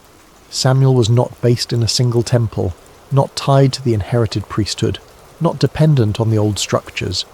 Instead, he went to where the people were. He made himself accessible. He brought God's word into the everyday places where people lived and struggled. He held court under the palm tree that would later be called the Palm of Deborah in his honour. He settled disputes between neighbours, adjudicated conflicts between tribes, interpreted the law in specific cases. He was judge, priest and prophet all in one, though his primary identity was always as a prophet, a spokesman for God. And he confronted corruption wherever he found it, When he gathered Israel at Mizpah for a time of repentance and renewal, he challenged them to put away their foreign gods, their Baals and Ashtoreths, and serve the Lord only. He called them to authentic worship, to heart commitment rather than merely ritual observance. When they obeyed and gathered to confess their sins, the Philistines attacked, seeing the assembly as an opportunity. But Samuel prayed, offered a sacrifice, and God intervened with thunder that threw the Philistine army into confusion. Israel won a decisive victory that day, and Samuel set up a memorial stone he called Ebenezer, Stone of Help, saying, "Thus far the Lord has helped us." It was a pattern that would repeat throughout his ministry: call the people to faithfulness, intervene with God on their behalf, see divine power manifest, establish memorials to remember what God had done. But Samuel also had to confront Israel's desire to be like other nations, to have a king like the surrounding peoples had. This request grieved him deeply, because he understood that it represented a rejection of God's unique kingship over Israel. But God told him to grant their request, to anoint them a king, though with clear warnings about what monarchy would cost them. So Samuel anointed Saul, a young man from the tribe of Benjamin, and Saul became Israel's first king. Samuel guided him, advised him, rebuked him when necessary. And eventually, when Saul repeatedly disobeyed God's clear commands, Samuel had to deliver another difficult message. God had rejected Saul as king, and would replace him with someone better, that someone was David, a shepherd boy who had become Israel's greatest king. Samuel anointed him in secret, years before David actually took the throne, trusting that God's timing would bring to pass what God's word had promised. Throughout all of this, the decades of ministry, the rise and fall of kings, the battles and victories and setbacks, Samuel remained faithful. He never claimed power for himself, never tried to establish his own dynasty, never used his prophetic authority for personal gain. He lived a life of service, guided always by that same voice that had called him as a child in the darkness. Chapter 9. The Rise of a Prophet. The years passed, and Samuel's influence only grew. He became not just a prophet, but the prophet, the standard against which all others would be measured. His reputation for integrity was absolute. His devotion to God was unquestioned. His willingness to speak difficult truths, even to kings and powerful leaders, made him both revered and feared. The text says that the Lord was with Samuel, and let none of his words fall to the ground. This is a remarkable statement, suggesting perfect accuracy in everything Samuel prophesied. Every prediction came true. Every judgment was fulfilled. Every promise materialized. There were no failed prophecies, no words that turned out to be wrong. This level of accuracy was extraordinary and gave Samuel unparalleled credibility. In a culture where prophets were common but false prophets were also numerous, Samuel stood out as someone whose words carried absolute authority. When he said, "Thus says the Lord," people believed him, because experience had proven his reliability. From Dan to Beersheba, the northern and southern borders of Israel, everyone knew that Samuel was a true prophet of the Lord. His reputation transcended tribal boundaries, political divisions, regional differences. He belonged to all Israel, not just to one factional group. Kings sought his counsel. Generals wanted his blessing before battle. Ordinary people brought him their disputes. Parents taught their children about the boy who had heard God's voice in the temple. Samuel became part of Israel's collective identity, a living connection to the sacred traditions that defined them as a people. But Samuel never forgot where it started. Even in his old age, when he had guided Israel for decades, when he had anointed kings and called down divine intervention and shaped the destiny of the nation, he remembered the night he lay trembling in the temple as a child. He remembered the confusion of hearing his name called in the darkness, the repeated trips to Eli's quarters, the growing realization that something extraordinary was happening. He remembered Eli's gentle instruction, "Speak, Lord, for your servant is listening." He remembered the weight of that first message, the terror of having to deliver words of judgment to the man who had been like a father to him. He remembered Eli's response, "He is the Lord. Let him do what is good in his eyes." Those memories shaped everything that followed. They taught him lessons he would carry throughout his ministry. First, that God's calling does not depend on age or experience or credentials. The divine voice comes to those who are available, not necessarily those who are qualified. God had passed over the experienced high priest to speak to a child. He had bypassed the learned and powerful to choose the humble and willing. This meant Samuel could never be an elitist, never assume that only certain people were worthy of hearing from God. Throughout his life, he remained accessible to ordinary people, convinced that the Spirit could speak to anyone who was listening. Second, that obedience is more important than understanding. Samuel had not understood why God was bringing judgment on Eli's house. A child could not fully grasp the complexities of priestly authority, generational consequence, or divine justice, but he did not need to understand in order to obey. He simply needed to be faithful in delivering the message he had been given. This lesson kept Samuel from the trap of trying to edit or improve God's words. He learned to be a messenger, not an interpreter who adjusted messages to make them more palatable or politically convenient. Third, that faithfulness in small things prepares us for larger responsibilities. Samuel had been tending lamps and sweeping floors when God called him. His calling did not come because he had graduated from some prophetic training program or proven himself in dramatic ways. It came because he had been faithful in the ordinary, unglamorous tasks of temple service. This shaped Samuel's approach to leadership development. He established schools of prophets where young men could learn not just spiritual techniques, but the disciplines of character, humility, obedience, integrity, faithfulness. He understood that you cannot give people shortcuts to spiritual authority. It has to be built through years of faithful service in small things. Fourth, that listening is a discipline that requires cultivation. Samuel had to learn to distinguish God's voice from other sounds, from his own thoughts, from the expectations of others. That first night of confusion, thinking Eli was calling when it was actually God, taught him that spiritual discernment is not automatic. It has to be developed, practiced, refined. Throughout his life, Samuel maintained disciplines of silence, solitude, and waiting on God. He did not presume to speak for God without first listening to God. He did not confuse his own opinions with divine revelation. He remained always a listener first and a speaker second. These lessons, learned in childhood, shaped one of the greatest leaders in Israel's history. Samuel lived to see Israel transition from a loose confederation of tribes into a monarchy. He witnessed the rise of Saul and the early years of David. He saw victories and defeats, faithfulness and rebellion, moments of national glory and periods of crisis. And through it all, he remained the prophetic voice calling Israel back to its covenant identity, reminding them of who they were supposed to be, challenging them when they strayed, encouraging them when they struggled. His influence extended far beyond his own lifetime. The prophetic tradition he established would continue through Elijah, Elisha, Isaiah, Jeremiah, and all the prophets who came after.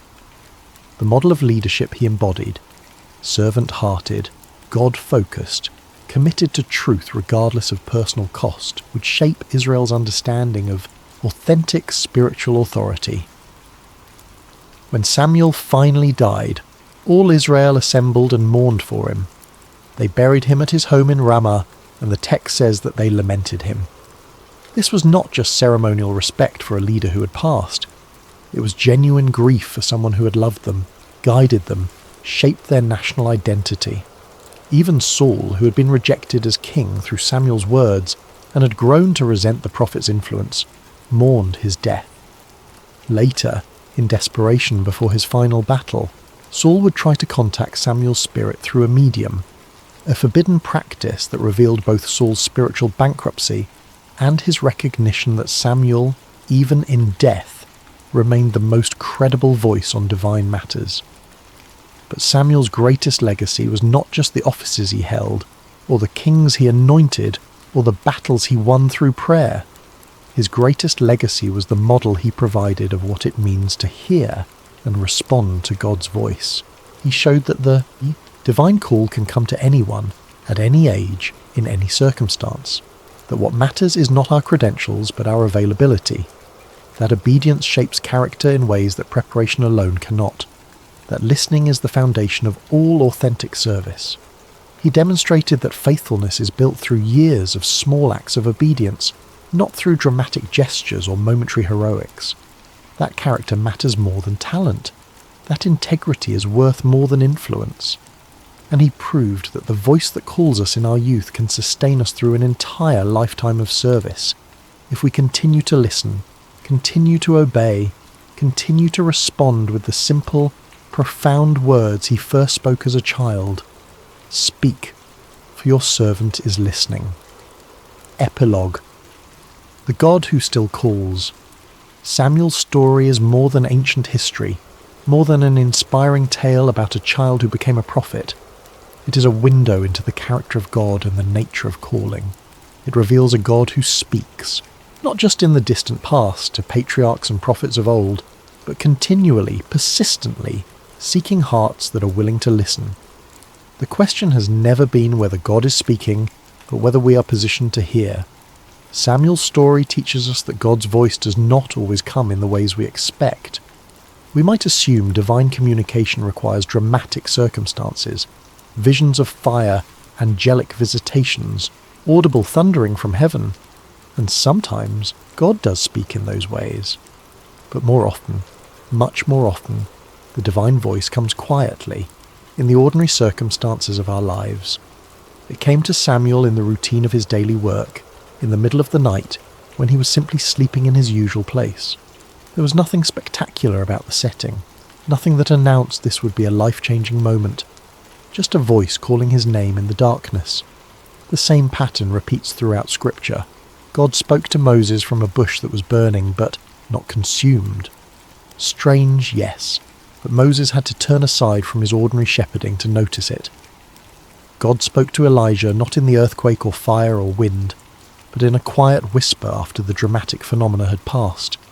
God spoke to Mary through an angel, but the encounter happened while she was engaged in ordinary village life in an insignificant town.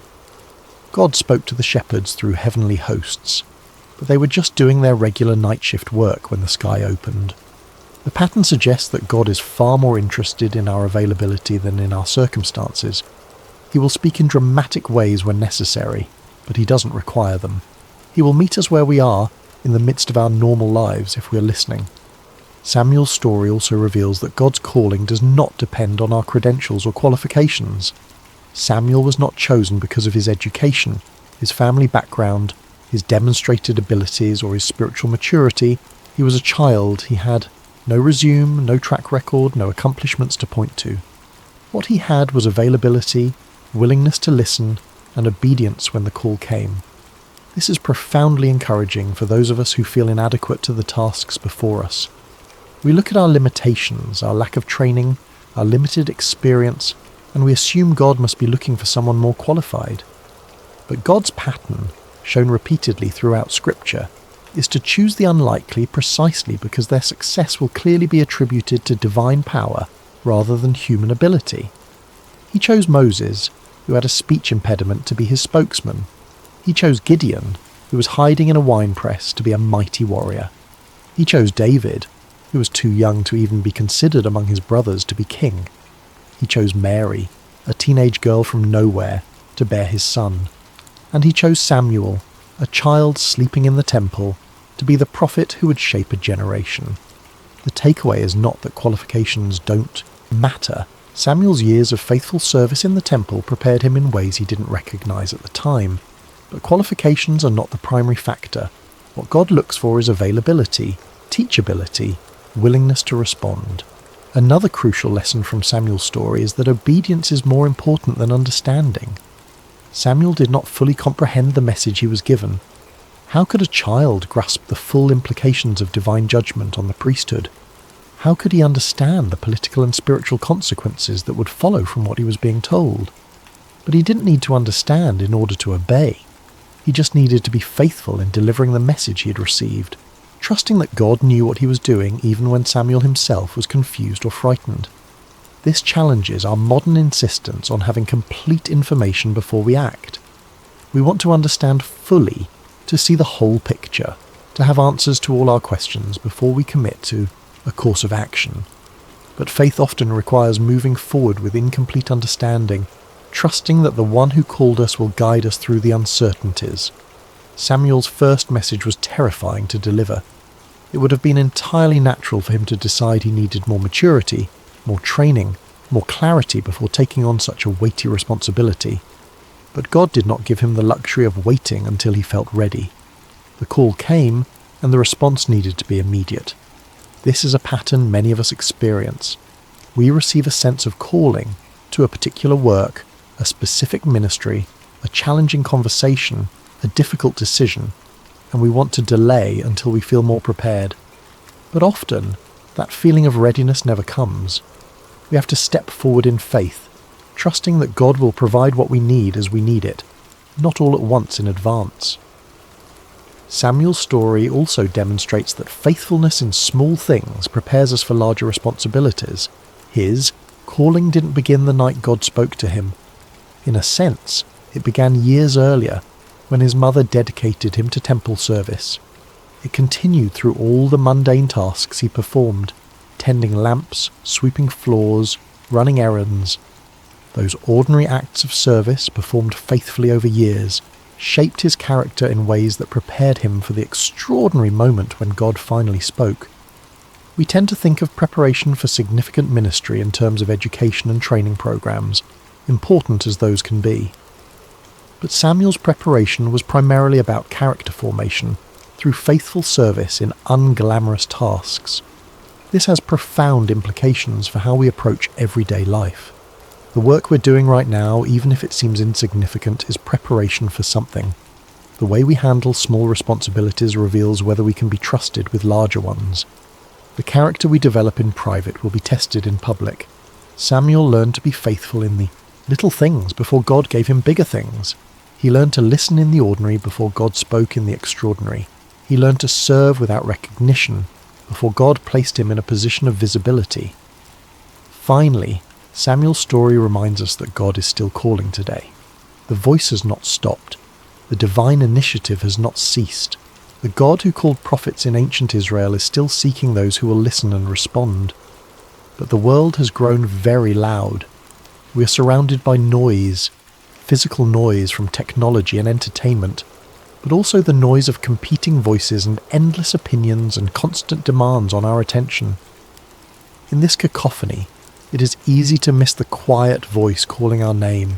Samuel's story invites us to create space for listening, to build into our lives the kind of silence and stillness where divine whispers can be heard, to develop the spiritual discipline of waiting, of paying attention, of being present enough to notice when God is speaking. This might mean setting aside time for contemplative prayer, for sitting in silence before God with no agenda except to listen. It might mean taking regular breaks from the constant stream of information and entertainment that usually fills our minds.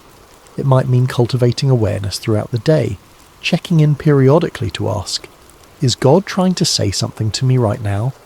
It also means being prepared for the call when it comes. Samuel had Eli to guide him, to help him recognize what was happening and respond appropriately. We need similar guidance, spiritual mentors, communities of faith, practices and traditions that teach us how to discern God's voice. And it means being willing to respond, even when the message is difficult or the calling is costly. Samuel's first prophecy required him to deliver painful news to someone he loved. Many of God's calls involve difficult obedience, confronting sin, speaking unpopular truth, making sacrifices that cost us dearly. The voice that calls us may lead us into places we would not choose on our own. But that voice also leads us into purpose, into meaning, into the life we were created for. Samuel could have ignored the call, could have decided it was too frightening or too demanding. But if he had, he would have missed the extraordinary life God had planned for him. He would have remained a temple servant, performing his simple duties until age or circumstance ended his service.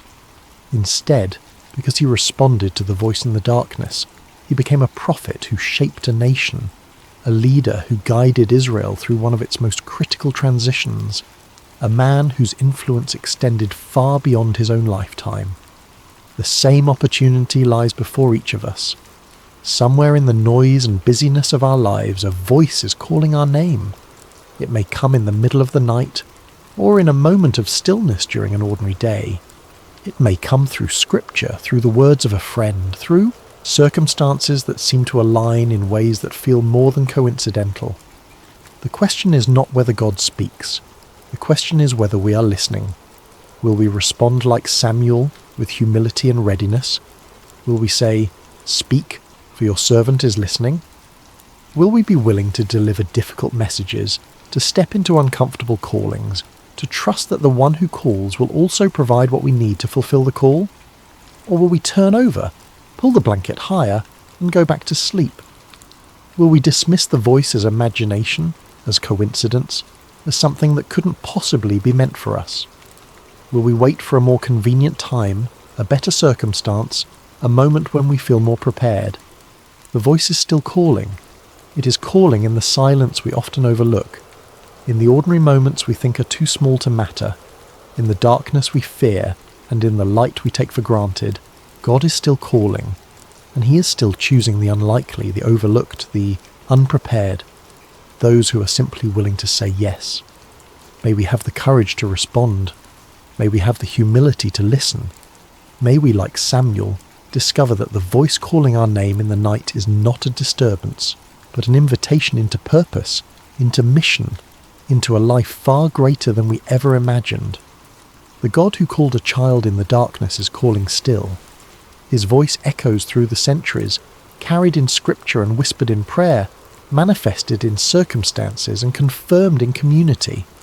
He is calling your name, not because you are qualified, but because he is able, not because you have proven yourself, but because he has chosen you, not because the path will be easy, but because it will be worth it. Will you answer? Will you create space in your life to hear? Will you cultivate the spiritual disciplines that make listening possible? Will you respond with availability rather than excuses, with obedience rather than understanding? The same God who transformed a temple servant into a prophet can transform you into whoever he has called you to be. The same voice that spoke to Samuel wants to speak to you, not just once, but throughout your life, guiding and directing and calling you deeper into relationship and purpose. All it requires is what Samuel offered that night, a willingness to listen, a readiness to respond, and the simple, profound words that changed everything. Speak, for your servant is listening. Thank you for listening to this story. If it spoke to you, if it challenged you, if it stirred something in your spirit, please consider leaving a review on Spotify. It truly makes a difference in helping these stories reach others who might need to hear them, and we'd love to hear from you. What time is it where you are? Where in the world are you listening from? Drop a comment below if you'd like. We absolutely love seeing our global community come together.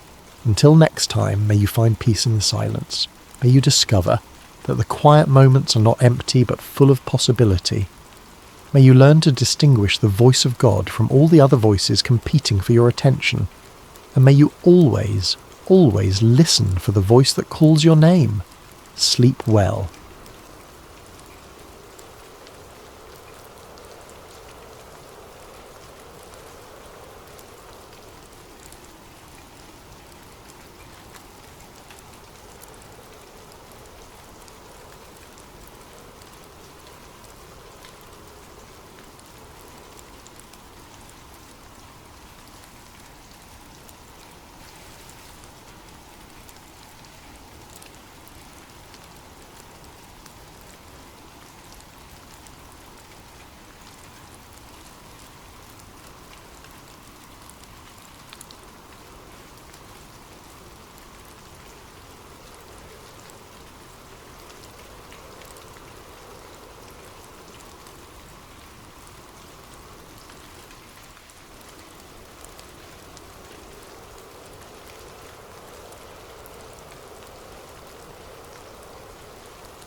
Before we begin tonight's story, I want to take just a moment to ask for your support. If you're enjoying this content, please consider using your hype points on this video. It helps the channel more than you could possibly know and makes a real difference in allowing us to continue creating these stories. If you're listening on Spotify, leaving a review truly helps us reach more people who might enjoy this kind of content. And if you feel like it, drop a comment letting us know what time it is where you are and where in the world you're tuning in from. We absolutely love seeing where everyone is listening. Finally, if you enjoy what we do here, please subscribe. It means everything.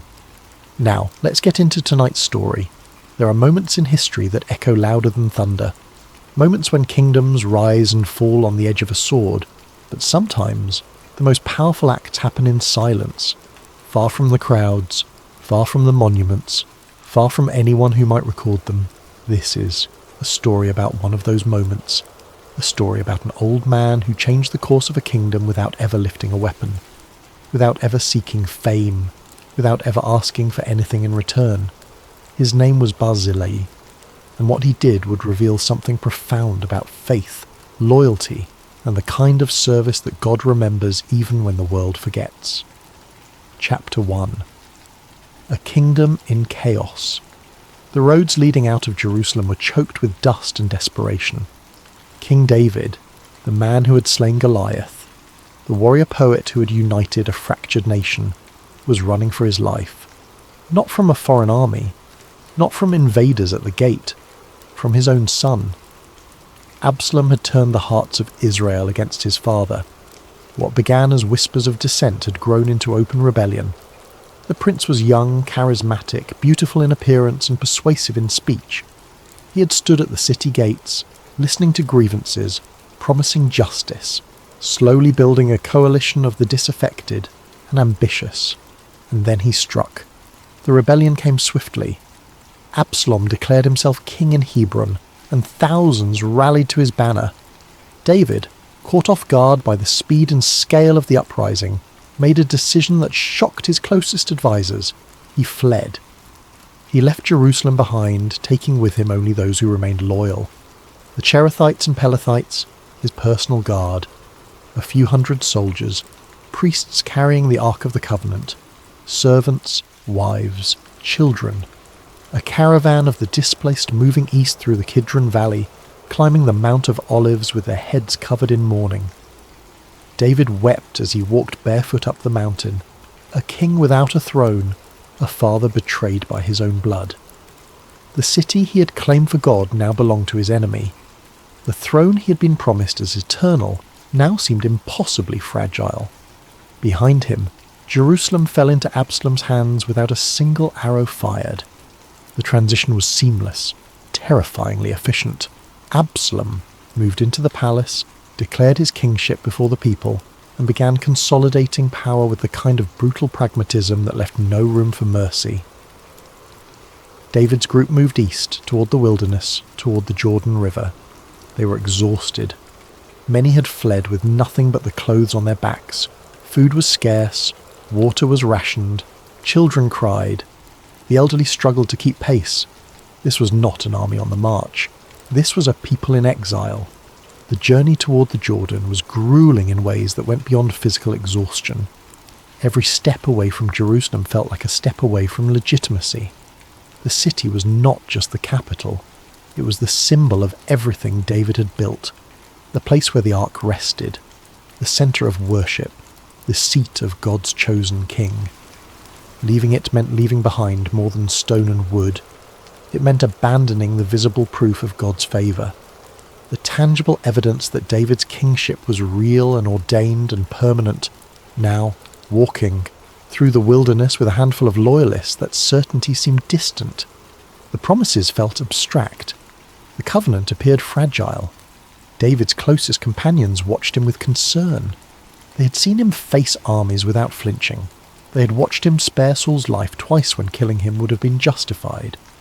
They had witnessed his courage in battle and his wisdom in judgment. But this was different. This was personal in ways that warfare never was. This was his own son, his own flesh, turning against him with a hatred that seemed incomprehensible. How do you fight someone you still love? How do you defend yourself against someone you once held as a child? The questions had no good answers. Among the refugees fleeing with David were people from every level of society. Noble families who had remained loyal, servants who chose exile over serving a usurper, warriors whose allegiance to David transcended political calculation, priests who understood that God's anointing did not transfer just because circumstances changed. They moved through the landscape like ghosts of a former glory. Some walked, some rode donkeys or horses. The elderly were carried. Children too young to walk were held by mothers whose faces showed the strain of constant worry. They passed through villages where people watched from doorways, unwilling to offer help but also unwilling to report their movements to Absalom's forces. The neutrality was understandable but still painful. These were people David had protected, whose lands he had secured, whose disputes he had settled with justice. Now they watched him pass without acknowledgement, waiting to see which side would win before committing themselves. The landscape itself seemed indifferent to their plight. The hills rolled on endlessly. The sun beat down without mercy. The nights grew cold. The wilderness that had once been David's refuge when he fled from Saul now became his prison once again, a place of waiting and uncertainty. As they descended toward the Jordan Valley, the reality of their situation became increasingly clear. They had no base of operations, no secure location, no certainty about what would happen next. They were dependent on whatever support they could find among the tribes east of the Jordan, in territories that had always been more independent, less integrated into the unified kingdom David had built. It was a precarious position for a king, and everyone knew it. The whispers began among the refugees, quiet conversations about what would happen if Absalom pursued them, about whether they had enough warriors to mount a defence, about how long they could survive without a steady supply of provisions. David heard these whispers. He understood the fear behind them, but he also understood something his followers were struggling to remember. God had not abandoned him. The covenant had not been revoked. The promises remained, even when the evidence seemed to contradict them. This was a test, not of David's military capability or political acumen, but of faith itself. Would he trust God when everything visible suggested that God's favour had been withdrawn? Would he remain faithful when faithfulness seemed futile? The answer would determine not just David's fate, but the fate of the kingdom God had promised to establish through his line. And the future had never been more uncertain. Chapter 2. An old man by the Jordan east of the Jordan, in the region of Gilead, there lived a man named Barzillai. He was from Rogelim, a settlement that rarely appeared in the records of kings and prophets. It was the kind of place people passed through rather than remembered. Agricultural land, sheep and grain, quiet prosperity without drama. Barzillai was elderly. The scriptures would later note he was 80 years old, though some believed he was even older. He had lived through the reigns of Saul and David. He had seen war and peace, famine and plenty. He had built a life, through hard work and careful management, accumulating wealth not through conquest but through consistency. He owned land, he had flocks, he employed workers and managed trade routes. His household was respected in the region, known for fairness and integrity. But Barzillai was not a public figure. He held no official position. He commanded no troops. He had never stood before kings or addressed assemblies. His life was provincial in the best sense of the word, rooted in family and community rather than political ambition. He was, by every measure that mattered to the chroniclers of Israel's history, unremarkable. Yet Barzillai paid attention. He listened to the reports coming from Jerusalem. He heard about Absalom's rebellion, about David's flight, about the kingdom tearing itself apart. He knew the roads that led through Gilead, knew that refugees and warriors would soon be passing through his territory. And he understood something that many had forgotten. David was not just a king. He was the anointed one, the man God had chosen to lead Israel. Whatever political calculations others were making, whatever hedging of bets and waiting to see who would win, Barzillai saw something deeper. This was a test of faith, not David's faith. David's faith had been proven 1,000 times over. This was a test of everyone else's faith, a test of whether they believed God's promises were real or just convenient stories to tell when times were good. Barzillai watched from his estate as the distant dust clouds approached. He saw the refugees, the soldiers, the desperate caravan making its way toward the river. He saw exhaustion and fear and the kind of weariness that comes when everything you believed was stable suddenly collapses. And he made a decision. The decision was not made lightly. Barzillai understood the implications. Helping David meant declaring allegiance to a fugitive king against a prince who currently held power. It meant risking everything he had built over a lifetime.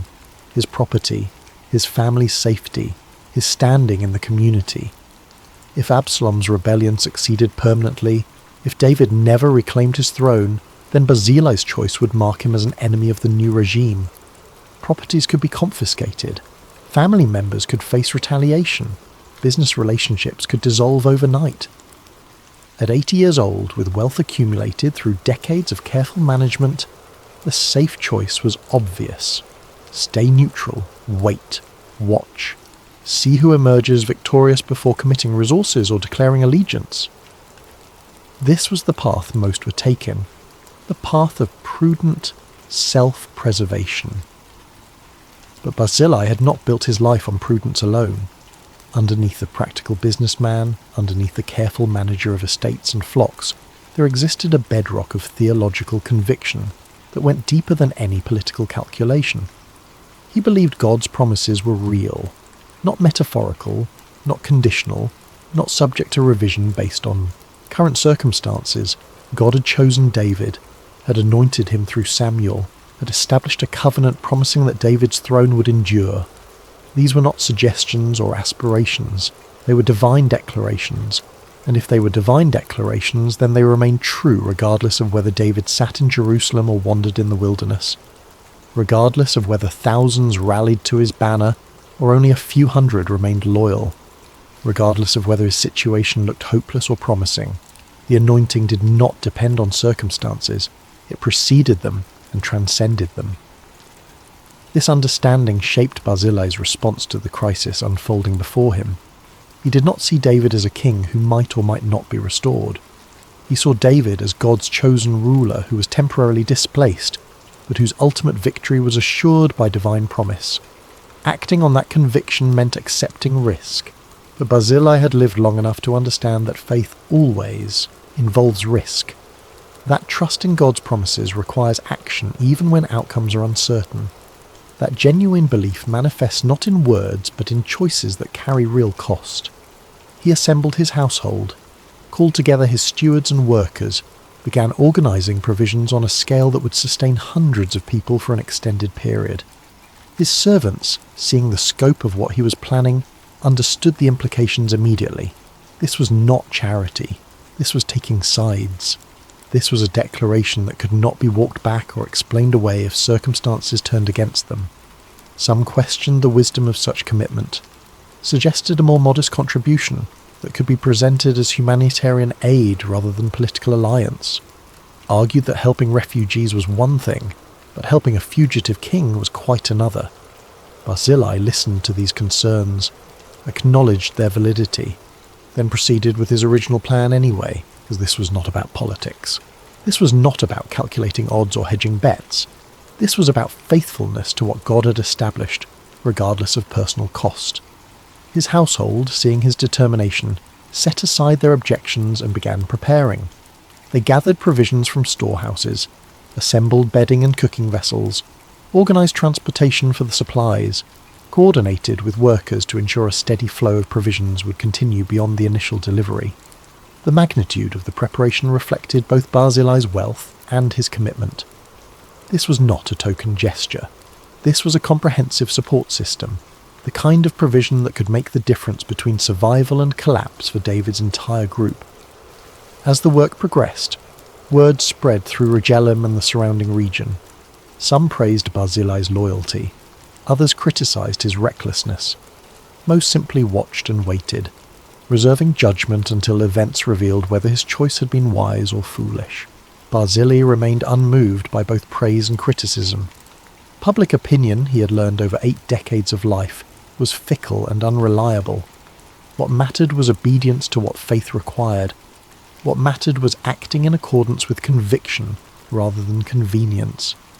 The provisions were assembled, the transport arranged, everything was ready, and Barzillai prepared to meet a king in exile with the kind of support that would reveal where his ultimate allegiance lay. Chapter 3. Choosing to act. The decision Barzillai faced was not simple. Helping David meant taking sides in a civil war. It meant declaring loyalty to a king in exile against a prince in power. If Absalom's rebellion succeeded, if David never reclaimed his throne, then Barzillai's choice would be remembered. Properties could be confiscated. Family members could face retaliation. At his age, with his wealth, the safe choice was obvious. Stay neutral. Wait. See who wins. But Barzillai did not choose safety. When David's group reached the Jordan, Barzillai was there. Not with an army, not with political declarations or public gestures. He came with supplies, beds and blankets, basins for washing, pottery and cooking vessels, wheat and barley, flour and roasted grain, beans and lentils, honey and curds, sheep already butchered and prepared for cooking, cheese made from the milk of his own flocks. He brought everything a weary, hungry people would need. The provision was comprehensive, practical, and expensive. This was not a token gesture. This was not charity that could be explained away if questioned. This was a full commitment of resources, the kind of support that could sustain hundreds of people for days or even weeks. David's followers, many of whom had fled with nothing, stared at the abundance laid out before them. Children reached for bread. Warriors who had marched all night without eating sat down to real meals. The elderly found places to rest on proper bedding for the first time since leaving Jerusalem. Barzillai oversaw the distribution personally. He spoke quietly with David's commanders, asking what else was needed. He arranged for fresh water. He ensured the supply lines would continue, that his people would bring more provisions as needed. He did all of this without speeches, without demanding recognition, without negotiating for position or reward. The scene at the Jordan crossing became one of those moments that define character more clearly than any crisis ever could. Here were David's people, exhausted and afraid, suddenly surrounded by abundance provided by a man they had never met, a man who owed them nothing, a man who risked everything to support them. Some of the refugees wept as they ate, not just from relief, though relief was certainly part of it, but from the unexpected grace of being helped when help seemed impossible, from the reality that someone believed in David's kingship enough to stake their fortune on it. The warriors, hardened by years of combat, felt something shift inside them. They had followed David out of loyalty, but the journey into exile had tested that loyalty severely. Watching their king reduced to a fugitive, seeing the throne usurped by his own son, wondering whether they had chosen the losing side in a civil war, all of this had created doubt. Barzillai's provision answered those doubts without words. Here was someone with no personal connection to David, no obligation to help, no promise of reward, who nevertheless gave generously and completely. If this elderly landowner from Gilead believed David was still God's anointed king, perhaps the cause was not as hopeless as it seemed.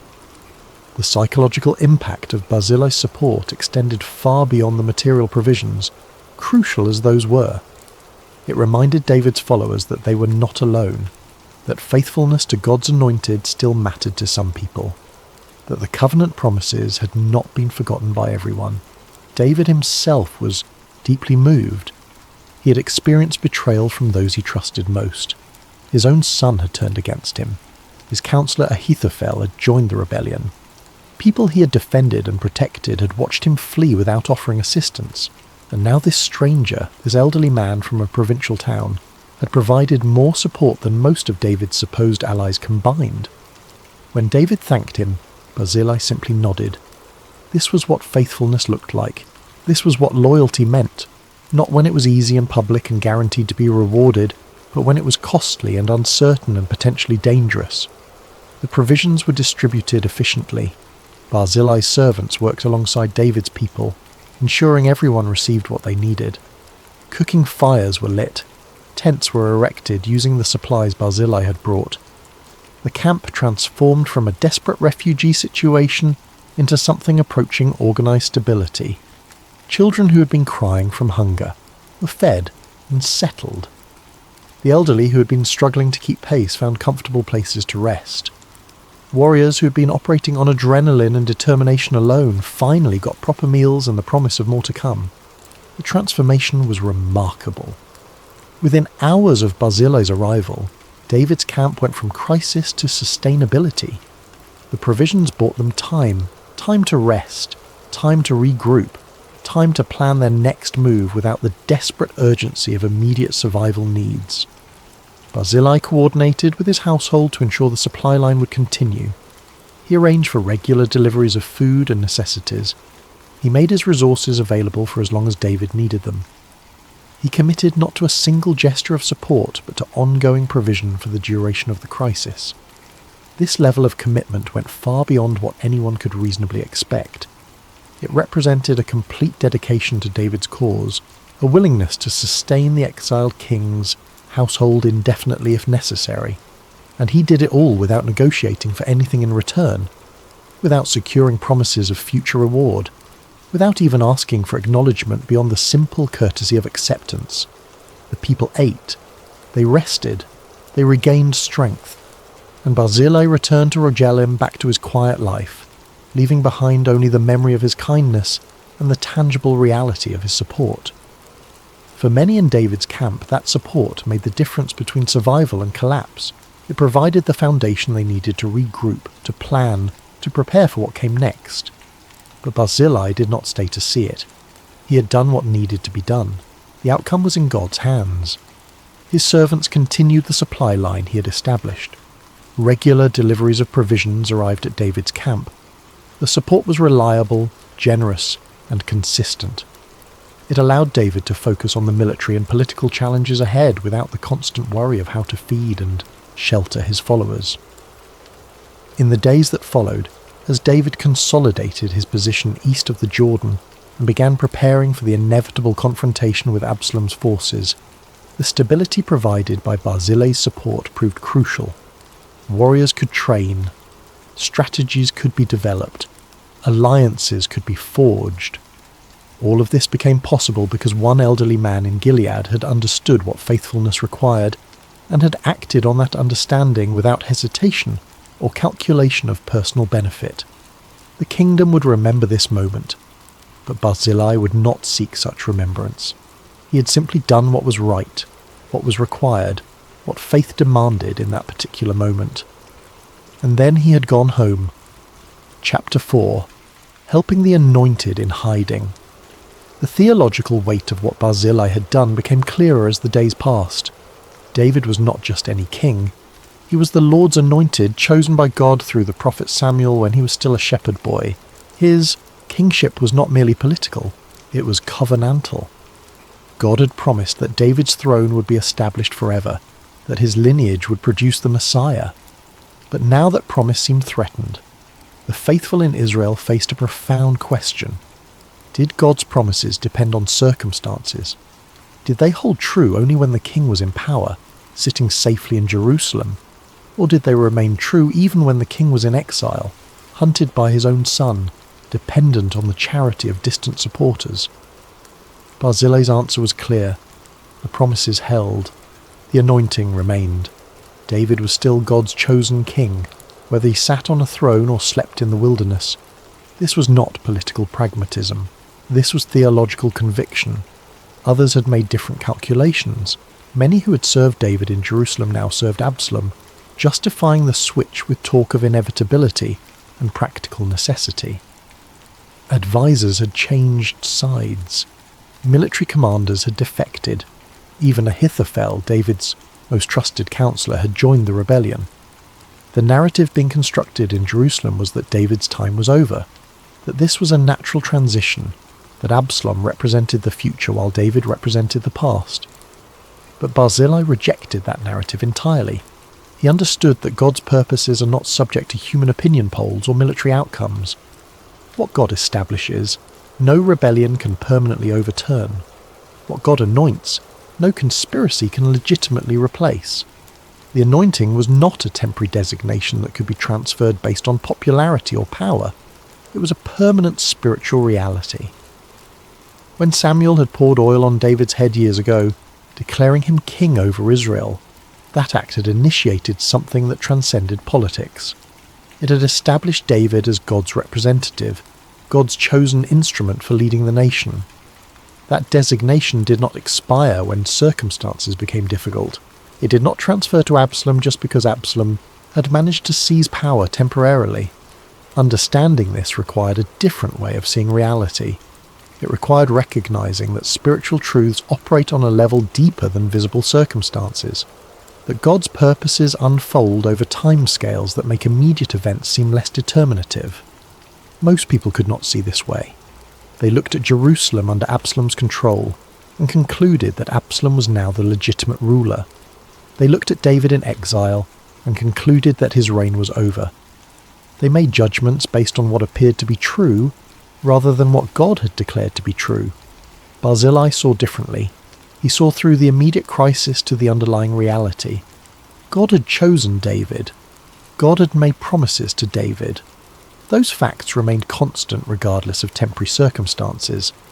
So he helped David, not because he thought David would definitely win, not because he had insider information about military strategy, but because helping God's anointed was the right thing to do, regardless of outcome.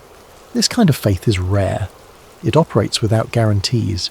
It acts on principle rather than probability. It serves without seeing the end of the story.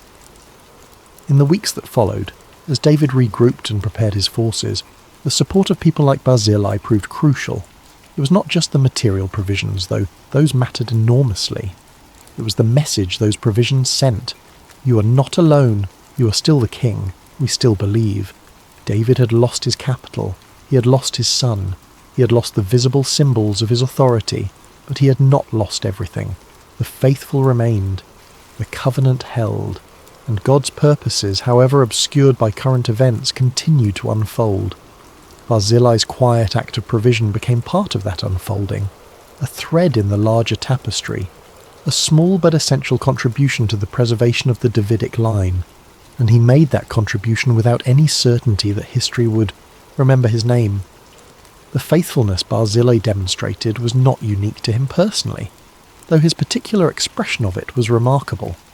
Throughout Israel's history, there had always been people who understood that serving God meant more than maintaining religious rituals.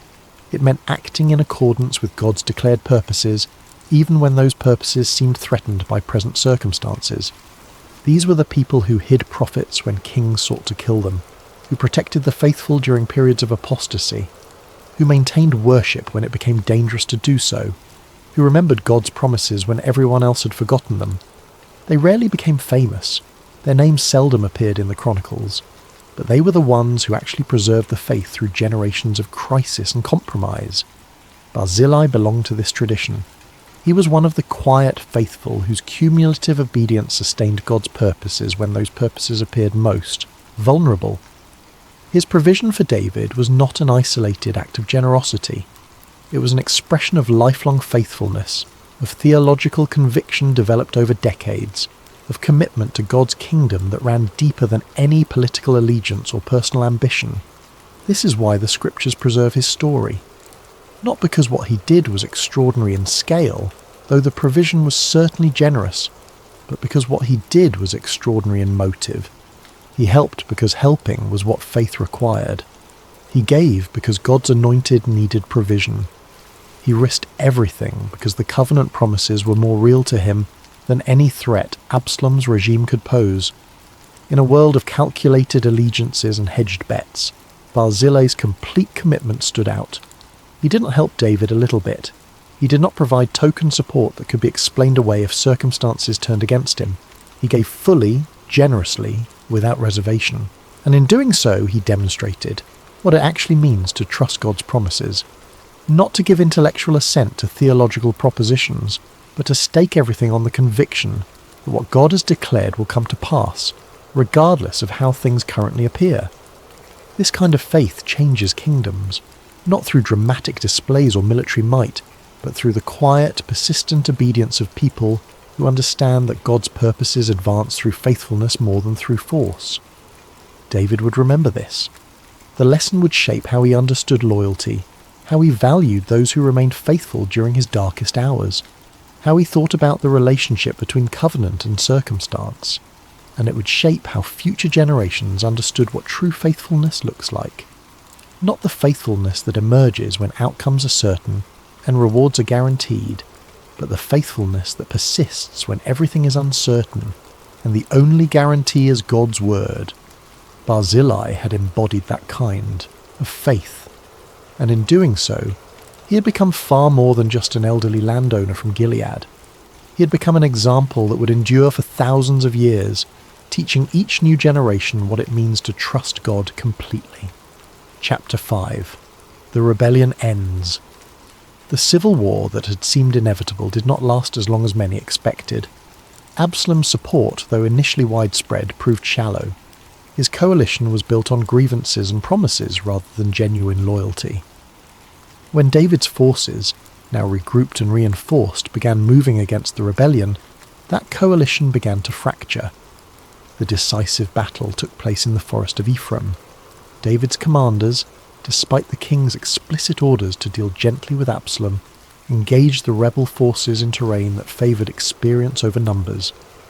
The dense forest broke up formations, made cavalry charges impossible, turned the battle into a grinding series of small engagements where David's veteran warriors had every advantage. 20,000 men died that day.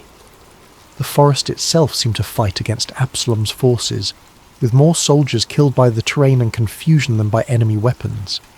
And then Absalom himself died. Riding through the forest on a mule, his head caught in the thick branches of an oak tree.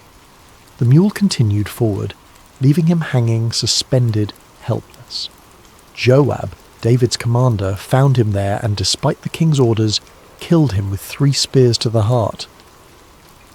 The rebellion collapsed immediately. Without Absalom, there was no rallying point. His supporters fled or surrendered. The brief kingdom he had established evaporated like morning mist. Word reached David in Mahanaim. The messengers expected celebration. They brought news of victory, of the rebellion crushed, of the throne secured. Instead, David wept. He climbed to the chamber above the gate and cried out in grief that echoed through the camp. His words, raw and broken, revealed the terrible cost of victory. "O my son Absalom, my son Absalom, would that I had died instead of you, O Absalom, my son, my son." It was a king's lament, but also a father's. The throne was saved, but the price was unbearable. The grief was genuine and profound. David had lost many things over the course of his life. He had lost his best friend Jonathan. He had lost his infant son born to Bathsheba. He had lost warriors who had followed him since the days of fleeing from Saul. But this loss carried a unique weight. Absalom had not been killed by enemies. He had been killed while actively trying to take David's life, while leading a rebellion designed to destroy everything David had built. By every measure of justice and political necessity, Absalom's death should have been celebrated as the removal of a dangerous threat. But David was not celebrating. He was mourning, because underneath the rebel leader, underneath the usurper and traitor, Absalom was still his son, still the child he had held, still the boy who had needed his father's guidance and protection.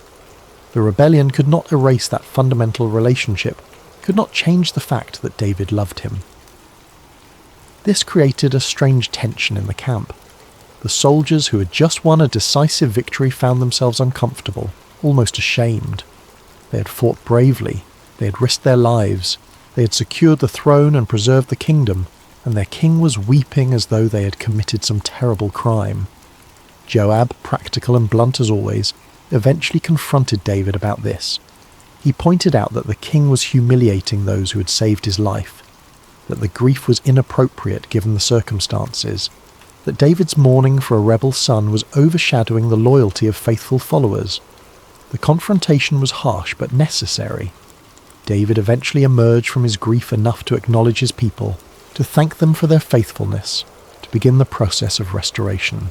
But something had changed. The victory felt hollow.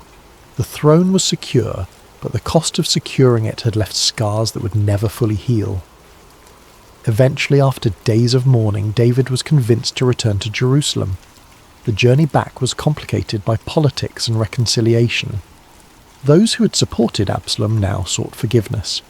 Those who had remained loyal expected reward.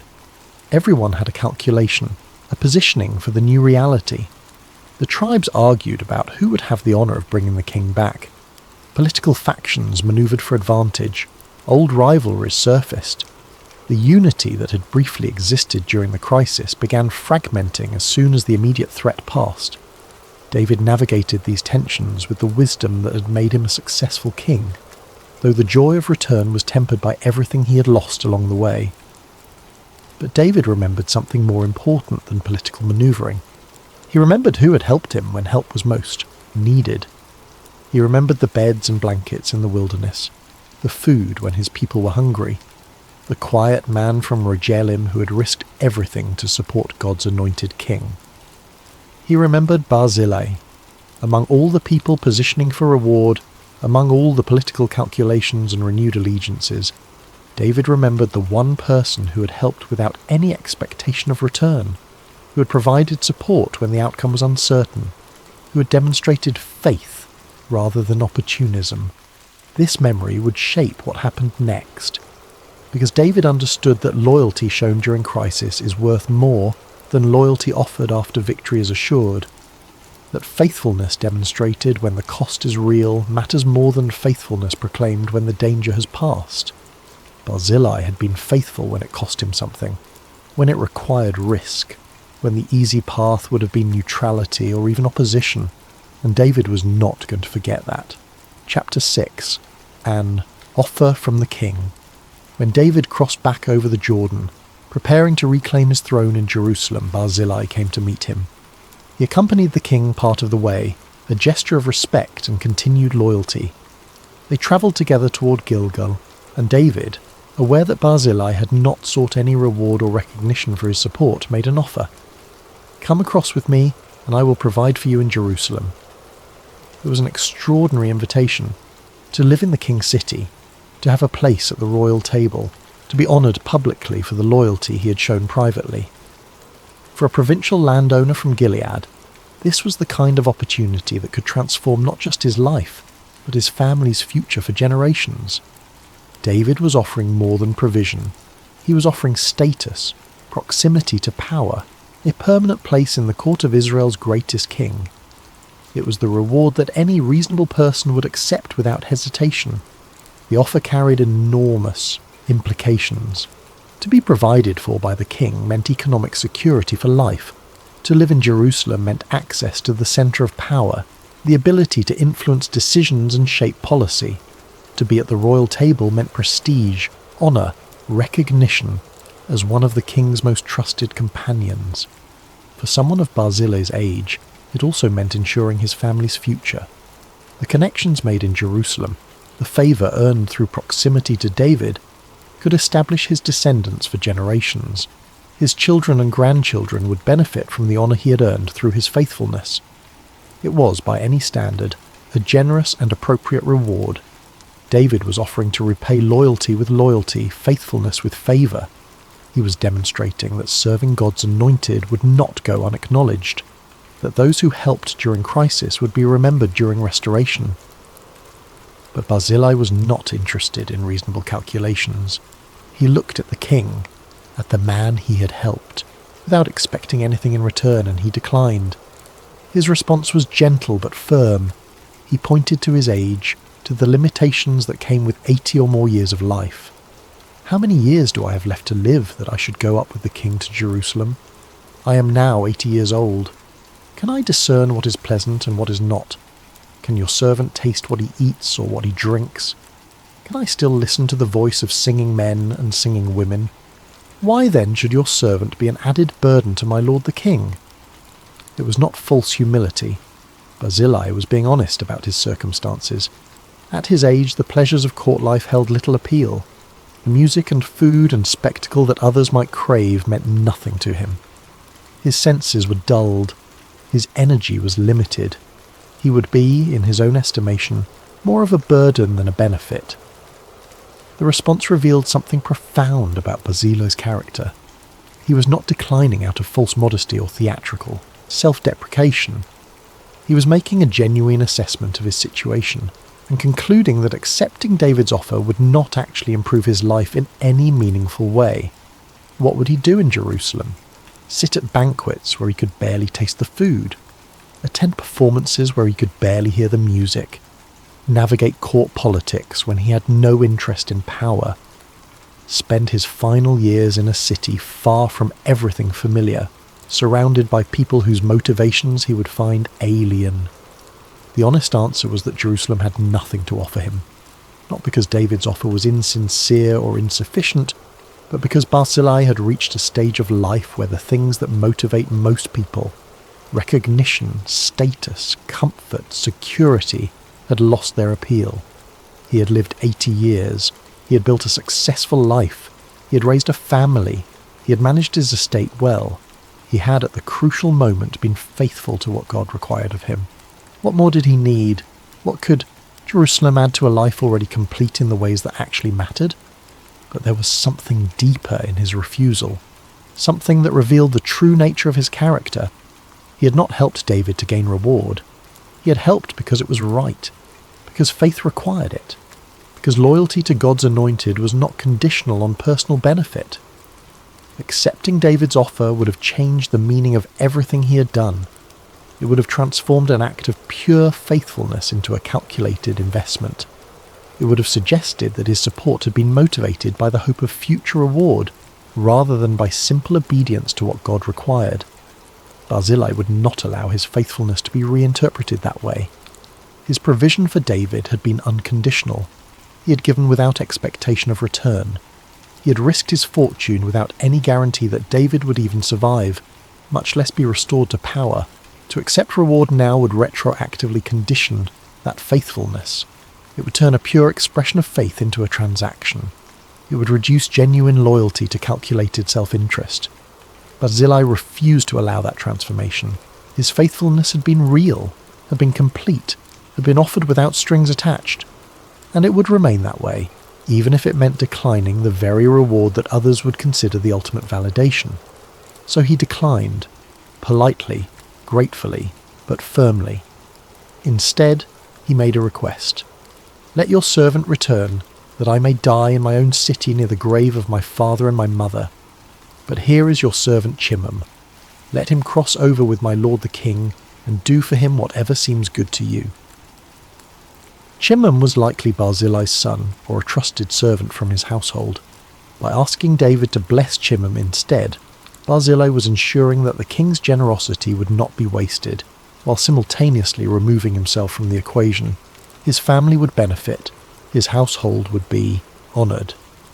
But he would return to Rogelim, to the quiet life he had always known. It was a brilliant solution. It honoured David's desire to reward faithfulness, while preserving the purity of Barzillai's original motivation. It secured his family's future without compromising his own integrity. It allowed the blessing to flow forward to the next generation, while allowing Barzillai himself to maintain the simplicity and authenticity that had characterized his entire life. David accepted this arrangement. He blessed Barzillai and sent him home with honour.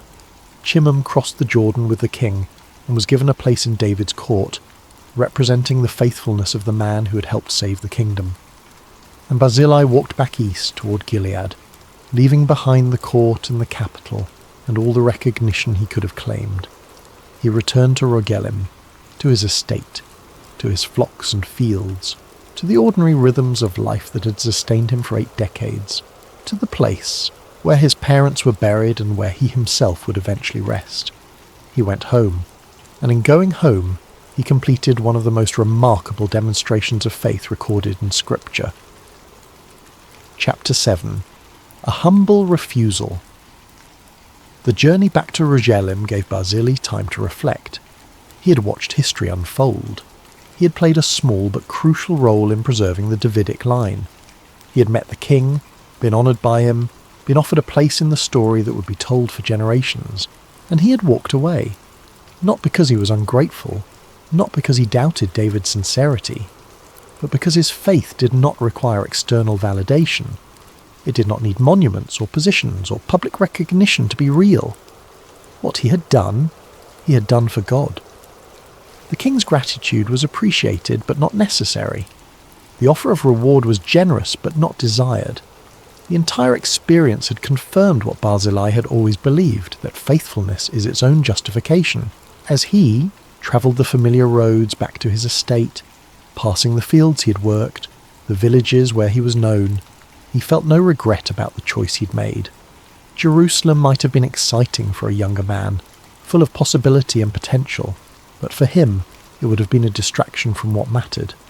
His life was in Rogelim, his family was there, his responsibilities, his daily routines, the simple rhythms of agricultural life that had sustained him for 8 decades. These were not lesser things. They were his calling, as real and valid as any royal appointment. God did not need him in Jerusalem. God needed him in Rogelim, being faithful in the place he had been given, among the people he had been called to serve. The landscape of Gilead unfolded around him as he travelled. Rolling hills covered in grass, olive groves, vineyards, small settlements connected by ancient roads. It was not grand or impressive by the standards of Jerusalem, but it was home, and it was enough. Barzillai thought about the life he had built here, the estate he had developed through decades of careful management, the workers he employed, many of whom had been with him for years, some for their entire lives, the relationships he had cultivated in the community, the reputation he had earned for fairness and integrity. These things had value, not the kind of value that impressed chroniclers or appeared in royal records, but real value nonetheless, the value of consistency, of faithfulness in small things, of daily obedience to the responsibilities God had given him. He had never sought greatness, never aspired to influence kings or shape national policy. He had simply tried to be faithful in the context he had been given, to manage his resources well, to treat people fairly, to worship God genuinely, to act with integrity in all his dealings. That faithfulness had positioned him, when the moment came, to provide crucial support to David. But the faithfulness itself had not been motivated by the hope of such moments. It had been motivated by the simple conviction that this was what God required of his people: daily obedience, consistent integrity, readiness to act when action was needed. This understanding, this contentment with obscurity, is one of the rarest qualities in human experience. Most people, if offered the chance for recognition, would take it. Most would rationalize why they deserved the honor, why accepting would actually be the humble thing to do, why declining might even be an insult to the one making the offer. But Barzillai saw through all those justifications. He understood that true humility is not thinking less of yourself, but thinking of yourself less. It is being so secure in your identity and calling that external validation becomes unnecessary. He had helped the king because the king needed help, not because the king might someday be able to repay him, not because there was an audience to impress, not because history would record his name. He had helped because God's anointed needed provision, and Barzillai had the resources to provide it. The equation was that simple. The rest was just noise. When he arrived back in Rogelim, life continued much as it had before. The crops still needed tending. The livestock still needed care. The business of daily existence resumed its familiar patterns. His household welcomed him back. Servants who had wondered whether he would return from Jerusalem or choose to stay in the royal court found him walking up the familiar path, returning to resume his responsibilities as though nothing extraordinary had happened. And in a sense, nothing extraordinary had happened. Barzillai had simply done what needed to be done, what faith required in that particular moment. The fact that it had involved meeting a king and being offered honour was incidental to the fundamental nature of the act itself. He settled back into his routines, rising early, inspecting the flocks, consulting, with stewards about the harvest, settling disputes among workers, managing trade relationships, the 1,000 small tasks that comprised the actual substance of his life.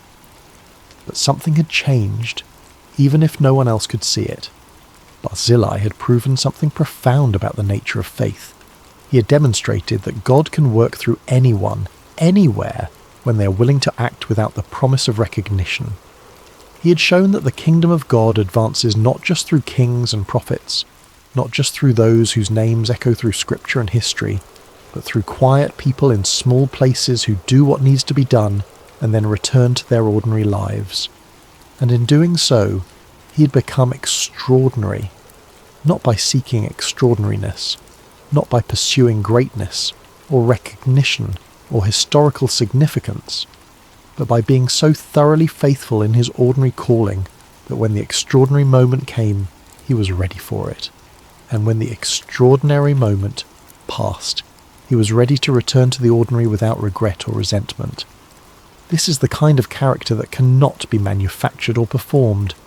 It emerges only through years of consistent faithfulness, of daily choices to do what is right regardless of who is watching, of persistent obedience to what God requires even when that obedience brings no visible benefit.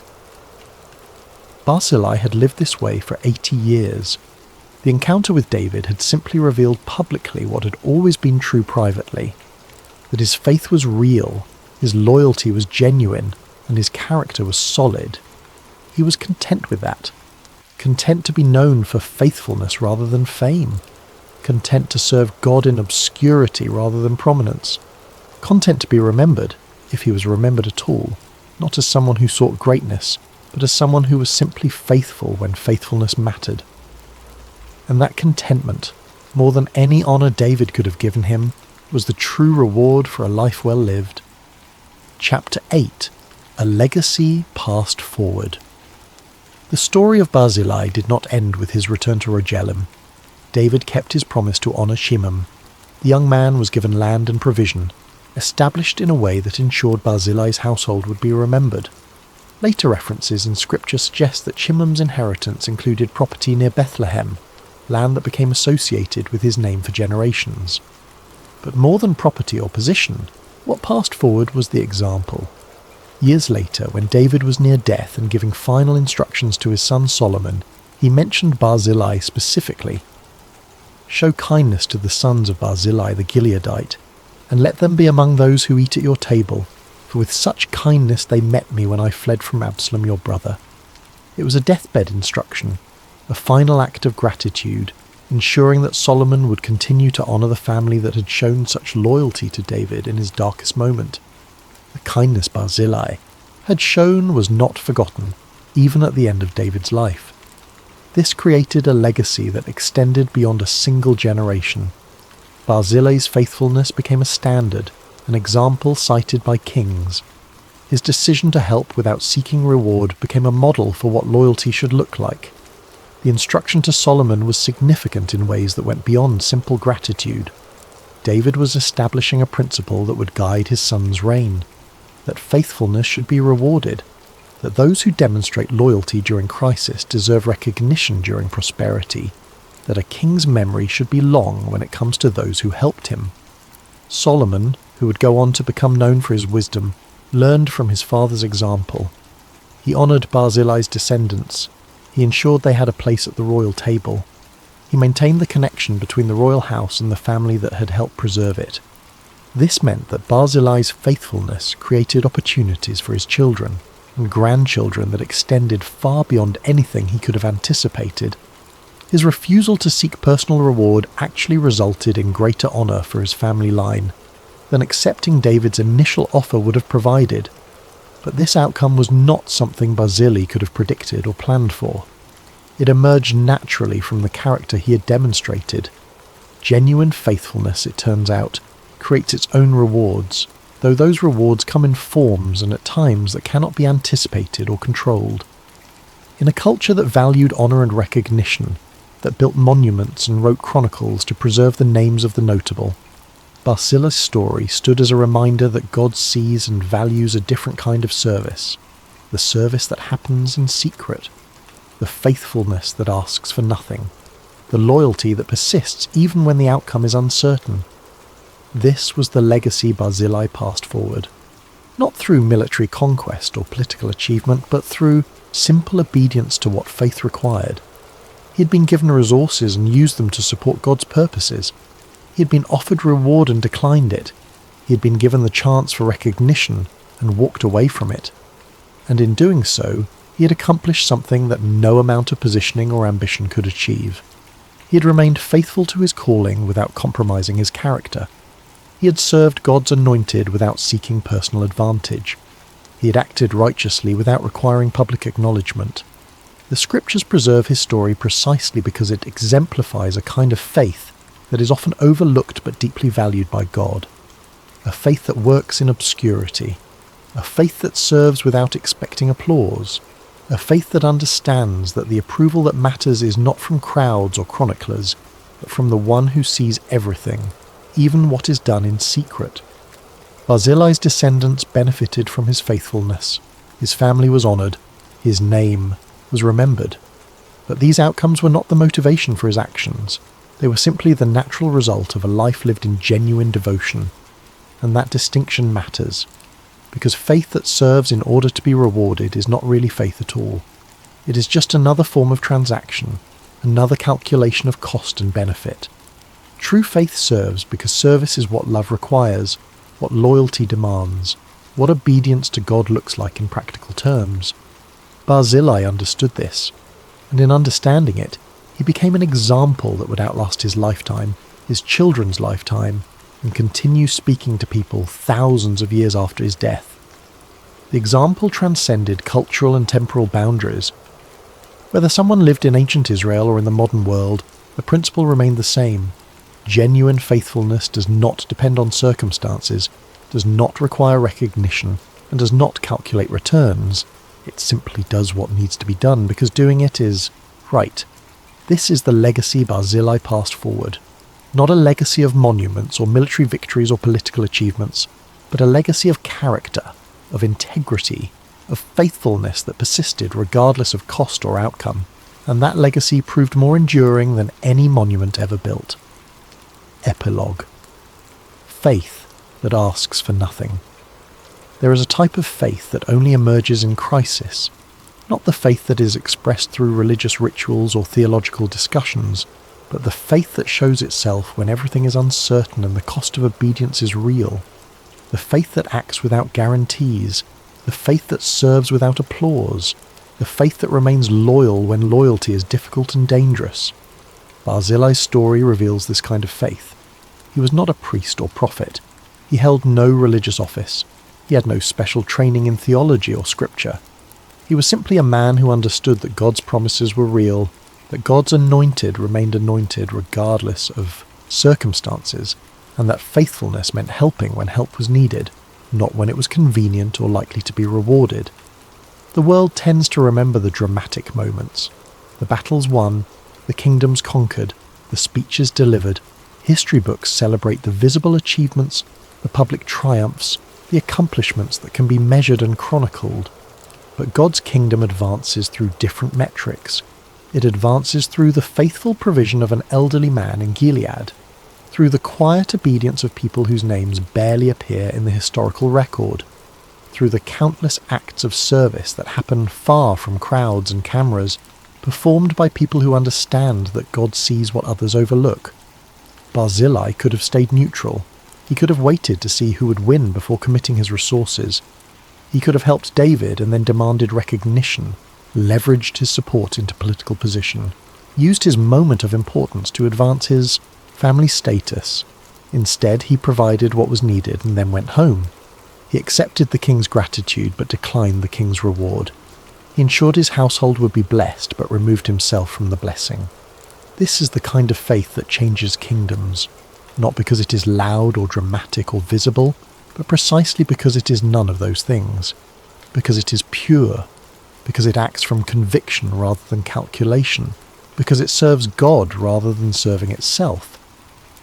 In a world obsessed with recognition and platform and influence, Barzillai's example is profoundly countercultural.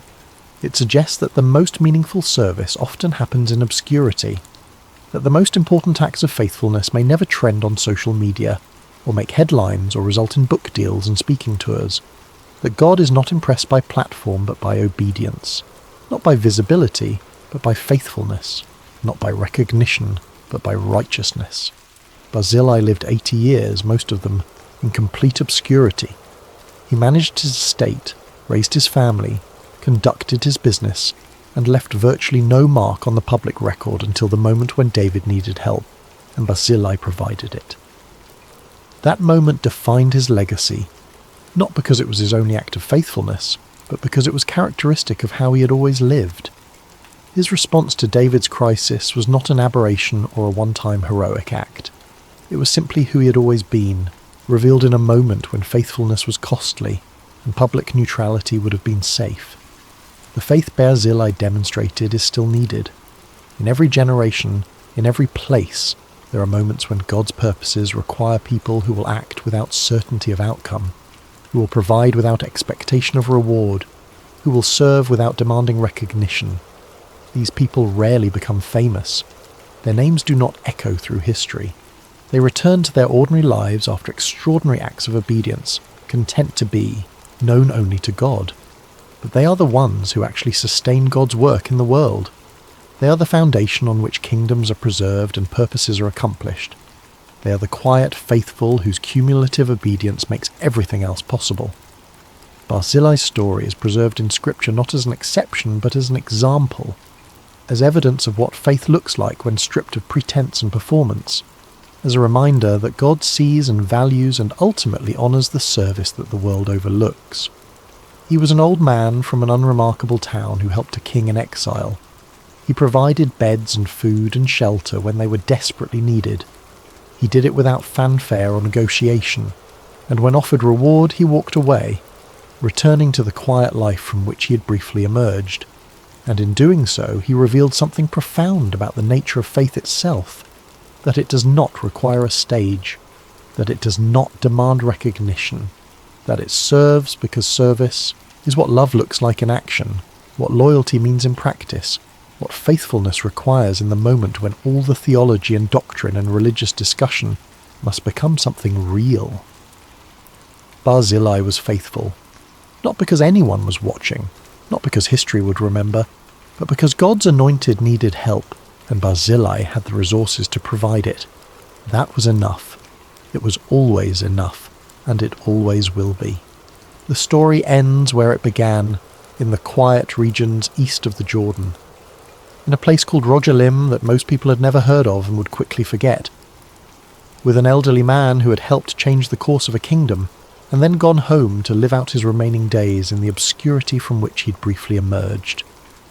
But the impact of what he did rippled forward through generations, through Chimham and his descendants, through David's memory and Solomon's honouring of that memory, through the preserved record in Scripture that ensured his example would speak to countless people across thousands of years, all because he understood something that many miss, that faithfulness does not need to be seen to be real, that obedience does not require an audience to be valid, that service to God is its own justification, regardless of whether anyone else ever knows about it.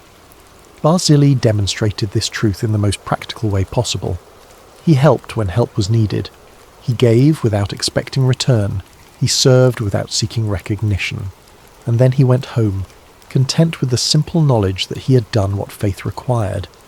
That contentment, that peace with obscurity, that willingness to be faithful without requiring validation may be the most remarkable aspect of his entire story, because it reveals a depth of character that cannot be manufactured or performed. It shows a security of identity that does not depend on external recognition. It demonstrates a relationship with God that is genuine rather than transactional, and it stands as a permanent reminder that the kingdom of God advances not primarily through those who seek greatness, but through those who simply seek to be faithful, not through those who demand recognition, but through those who serve whether anyone is watching or not. Not through those who calculate rewards, but through those who understand that knowing you have been obedient to what God required is reward enough. Barzillai understood this. He lived it, and in living it, he became an enduring example of what real faith looks like. Faith that asks for nothing, faith that expects nothing, faith that simply does what needs to be done because doing it is right, because God requires it, because his anointed needs help and there are resources available to provide that help. That kind of faith changes the world, one quiet act at a time, one unpublicized provision at a time, one obscure person at a time, until the cumulative weight of all that faithfulness accomplishes what no army could, conquer and no king could decree, the preservation of God's purposes through the obedience of people whose names the world will never know, but whose actions God will never forget. Barzillai was one of those people, and his story remains, thousands of years later, as testimony to the power of faithfulness that asks for nothing except the opportunity to serve.